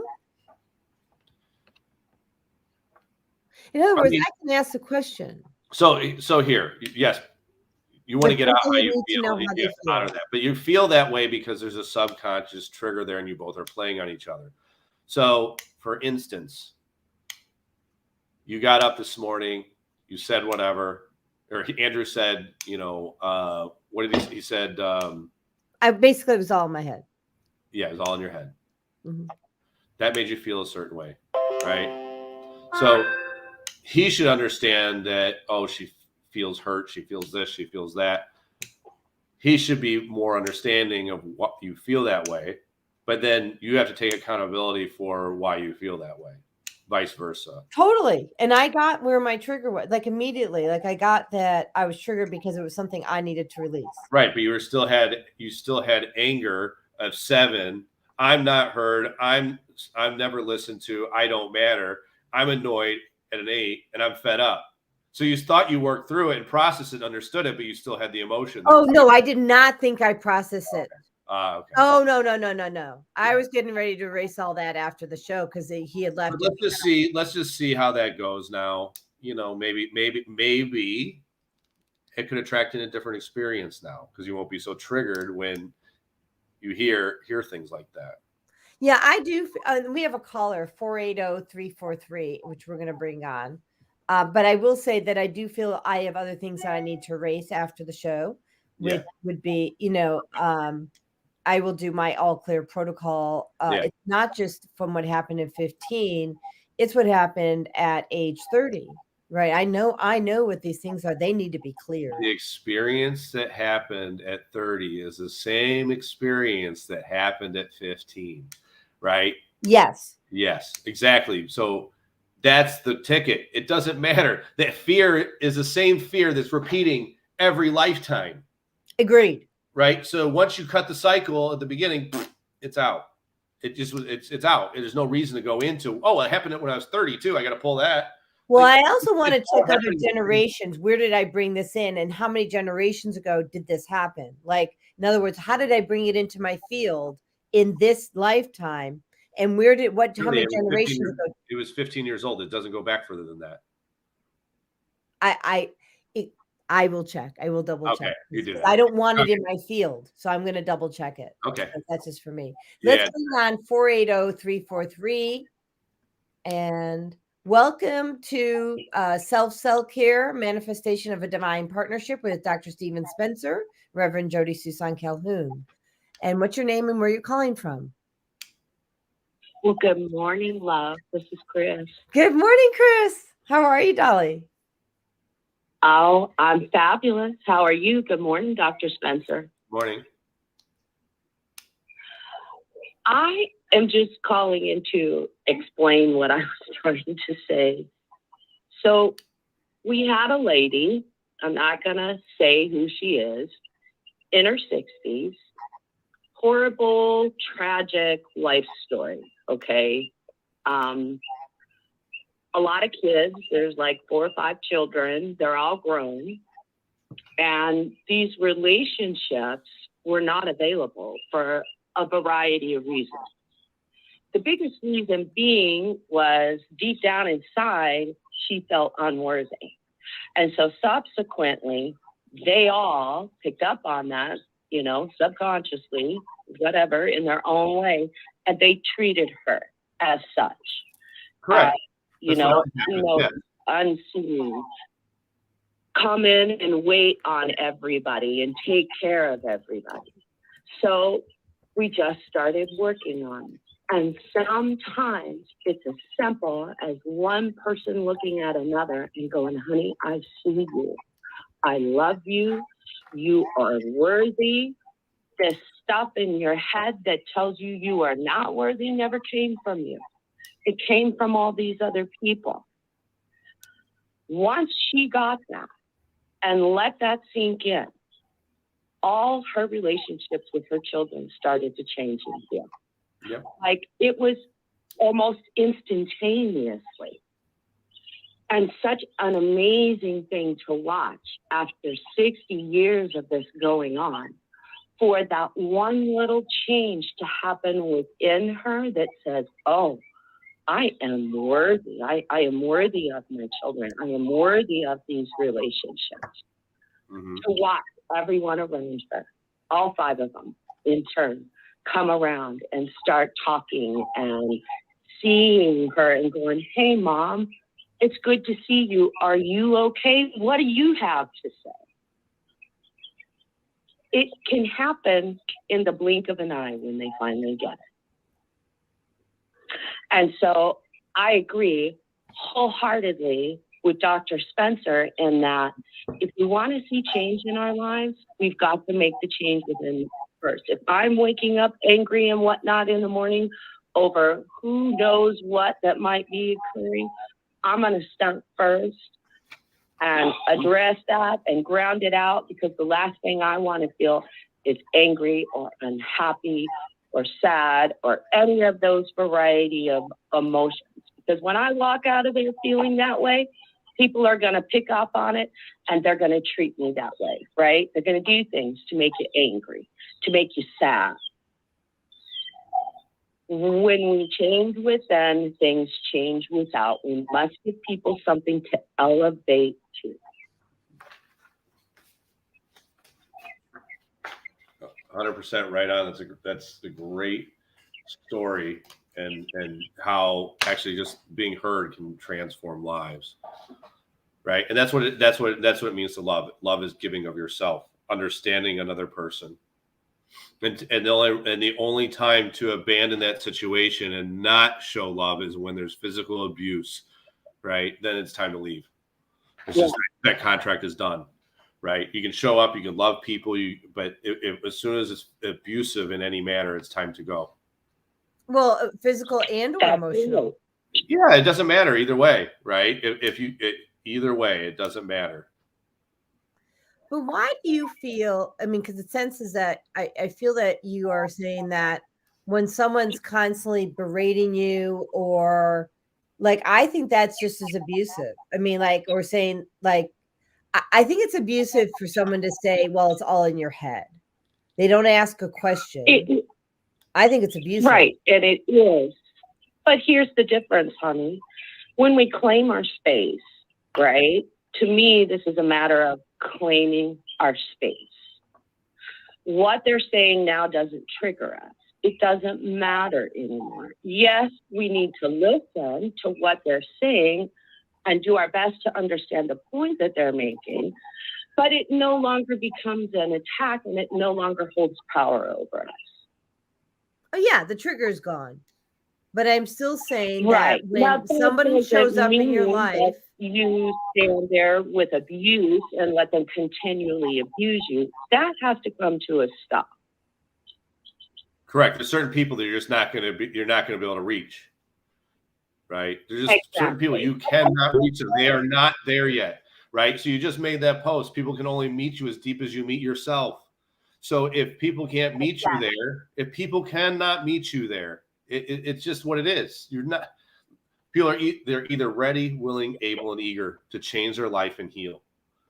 And if they're not all for, it's a waste of time. Walk away, because you can't meet them where it needs to create healing. There's nothing you can do. Walk away. Pray for them. That's exactly, because people pray for them is the love that they need. That's okay. It's okay. It's their journey. Correct. Yep, you can't make someone change. Otherwise, you're going to be beating your head against the wall, frustrating yourself and the other person. Just walk away. Absolutely. So most people are back to control and judgment, and how they're so very much tied together. One will sneak up and pop in out of the other one.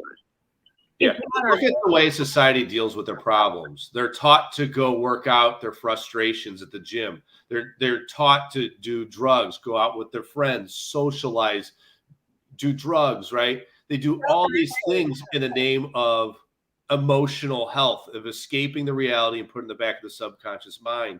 And then it just runs a pattern. It creates illness in the body in their life, where all that has to be done is opening your heart and actually expressing yourself, actually seeing others, because as you see others, others will see you.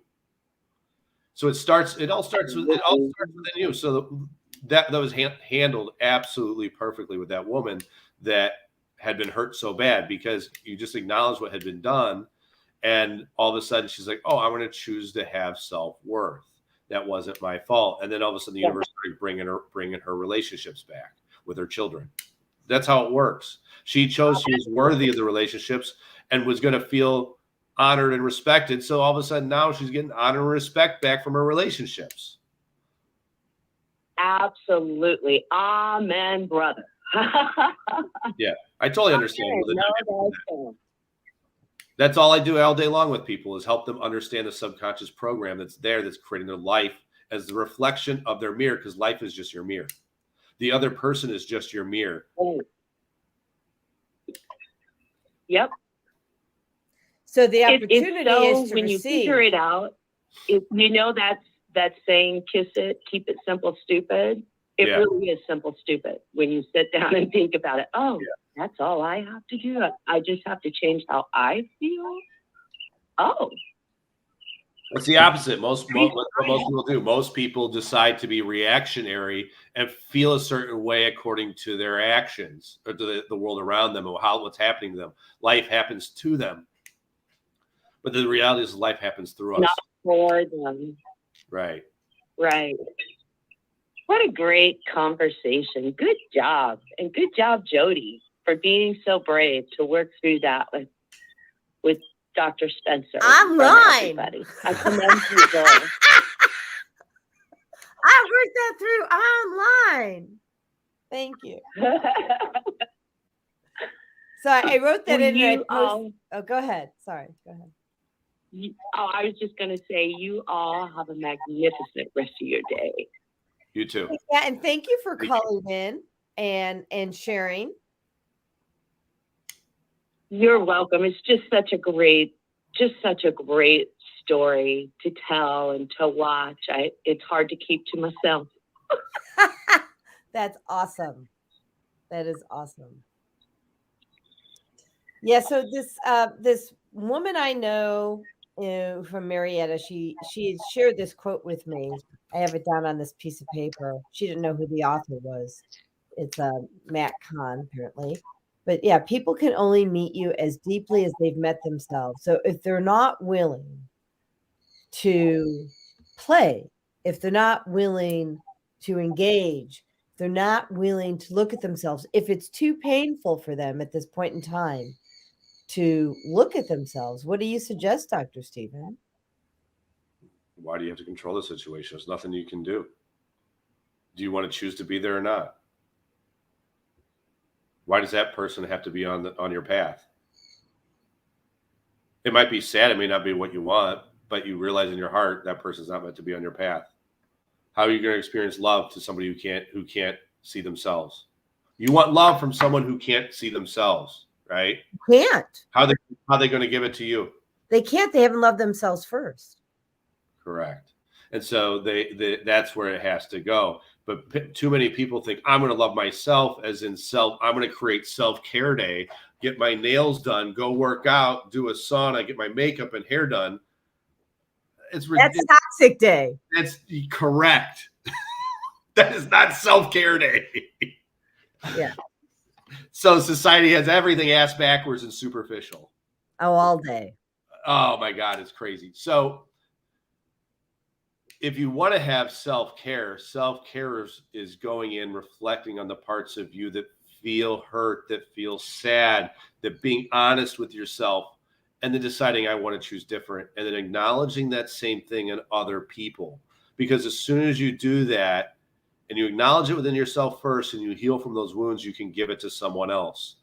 Someone who's just escaping reality and they go work out in the gym and they do other things. And I'm not saying don't go work out, and because it's a healthy lifestyle, you need to. But I'm saying if you're escaping your reality and then you're searching for things outside of you to make you happy, how can you show up to be there for somebody else? Okay, so I'm going to let you answer this question from Vieta because Fagla wants to come upstairs.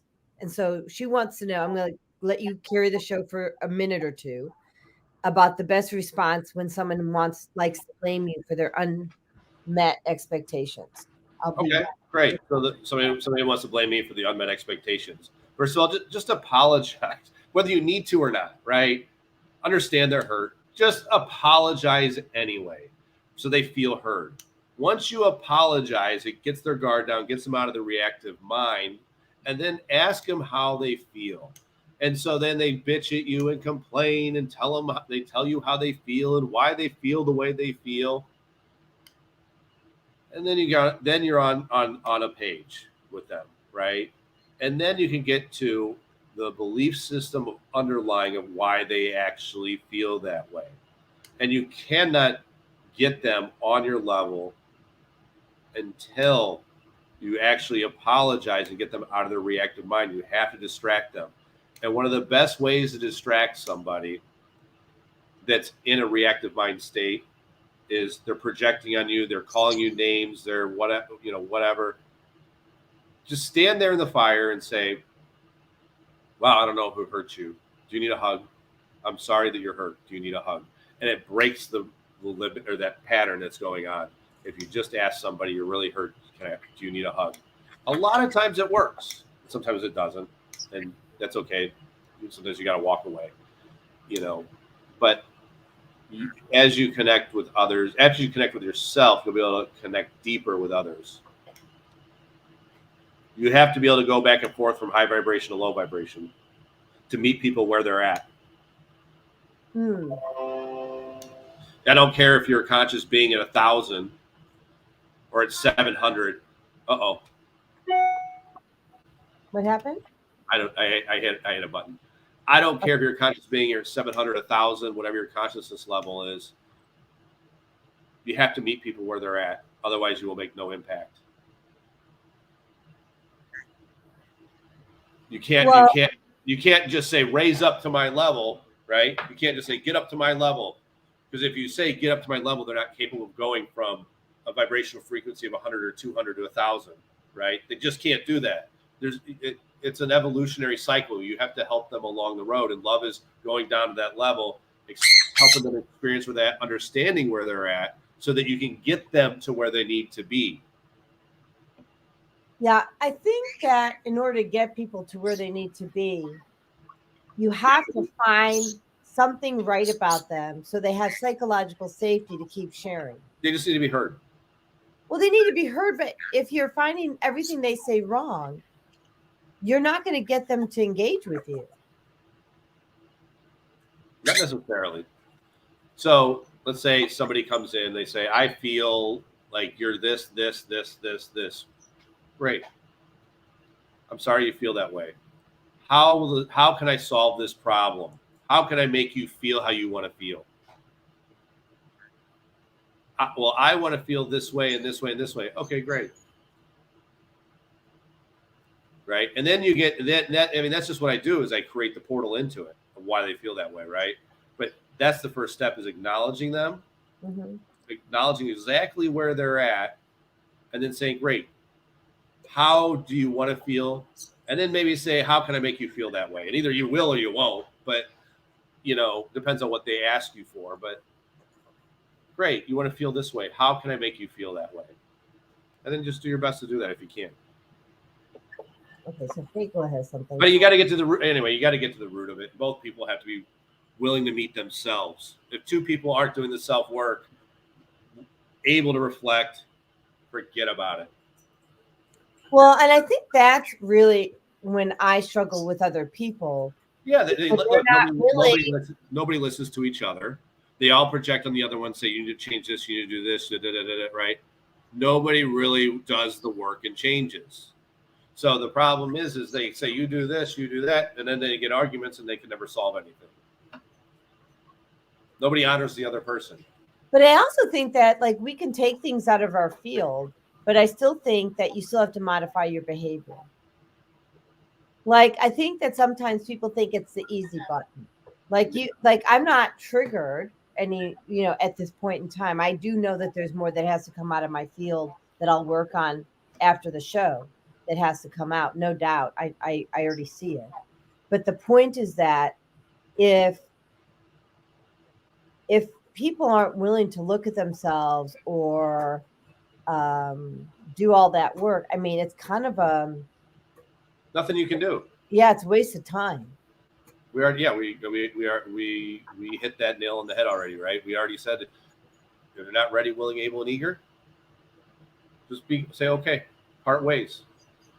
Not everybody's been on your path. The right people come in your life and the right people leave. Sometimes the universe gives people an opportunity. And if they choose not to take it, that's their choice. Let them go. Someone chooses to operate out of integrity, let them go. It's done. Karma contract done. Out. Move on.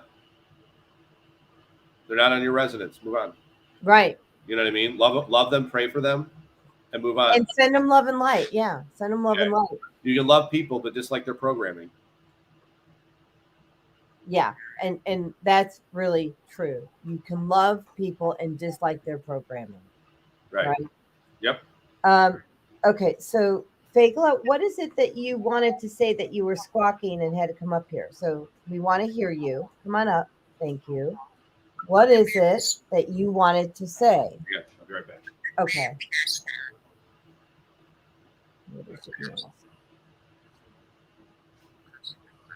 Well, she's just agreeing with you. She says people aren't hearing other people. They want to be heard so badly. All they're doing is talking. She says, kind of like parrots. She says, when you get a group of birds together in a group, all the birds talk at the same time because that's how birds talk, right? They're talking over each other. She says, but you can't do that in a human relationship. One person has to pause and listen. And so she's saying, as long as people want to keep their mouth moving, they're never gonna, you know, she says, you're never gonna move the needle because everyone's dying to be heard. And what dies, she says, is the relationship. Yeah. Anything else you want to say to that or not? No, she says that's it. Wiser than me. She says, you're so funny, mommy. She's got one incredible bird brain. Right? So like the cold thought form that bird brains are not like, she's smarter than I am. I'm going to tell you now. She has a higher level of consciousness than me. Okay. Well, I guess who's the one that has the bird brain? Right? I do. I'm just messing with you. I know. Hey, I'm cool. Sometimes I do have a bird brain. I'm just going to tell you. So I had posted earlier, what's your way of practicing self-care? Please post in the thread.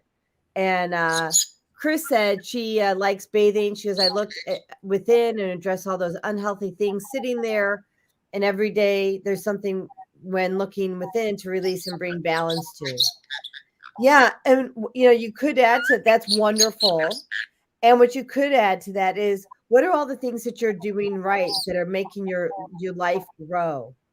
Self-care, besides the superficial things, is not just giving your body food so you look good. It's giving your body the nutrients that it needs to function properly. It's drinking the right amount of water, filtering your water. Those are self-care things. It's human movement to allow the divine to work through the vessel, and not for an egotistical looking a certain way.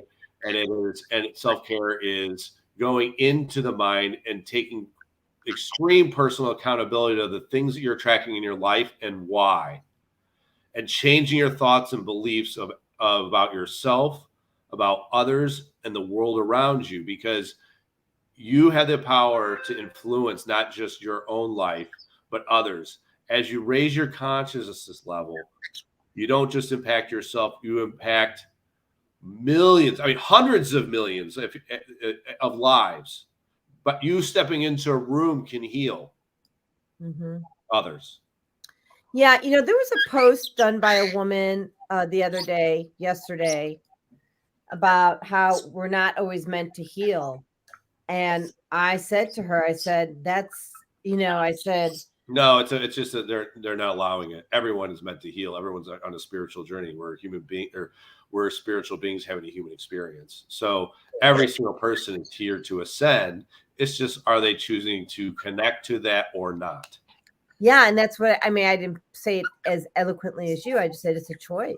You can choose to. You can choose to be a normie or choose to live the righteous spiritual path. What path do you want to choose? Yeah. Right? Let them be a normie. That's okay. Just keep reincarnating. That's fine. I wish you the best, right? But I don't want to be a normie. No. 90 seconds. So I just want to thank everybody for participating. Thank you, Dr. Stephen, for joining the show again. We really value everyone. I know everyone just really values your wisdom, your insight, and your ability to access a higher consciousness. So thank you for that. If anybody wants to stop it. 60 seconds. Get in touch with Dr. Stephen. I think I don't know if I put it as a comment or I put it in the comments. So let me go up there. I'm Yoked Buddha on Instagram and on TikTok. I have a YouTube, Dr. Steve Spencer. My website is protouchrehab.com. And and my phone number, if anybody wanted to call the office, is 847-372-8874. Thank you. That was just so much easier. And I found it. Okay. There you go. See, I just want to make sure your throat chakra wasn't blocked. That's all. Thanks. There you go. 10 seconds. There now. Okay. All right. So we will end the show. Thank you so much. And next week we'll have Michelle Froge, the Rockstar Coach, and we will be doing intuitive readings. So we look forward to having you all back, and God bless. All right. So Have a great day, everybody. yeah, and we're just trying to end these episodes. Thank you for using Blog Talk Radio. Goodbye.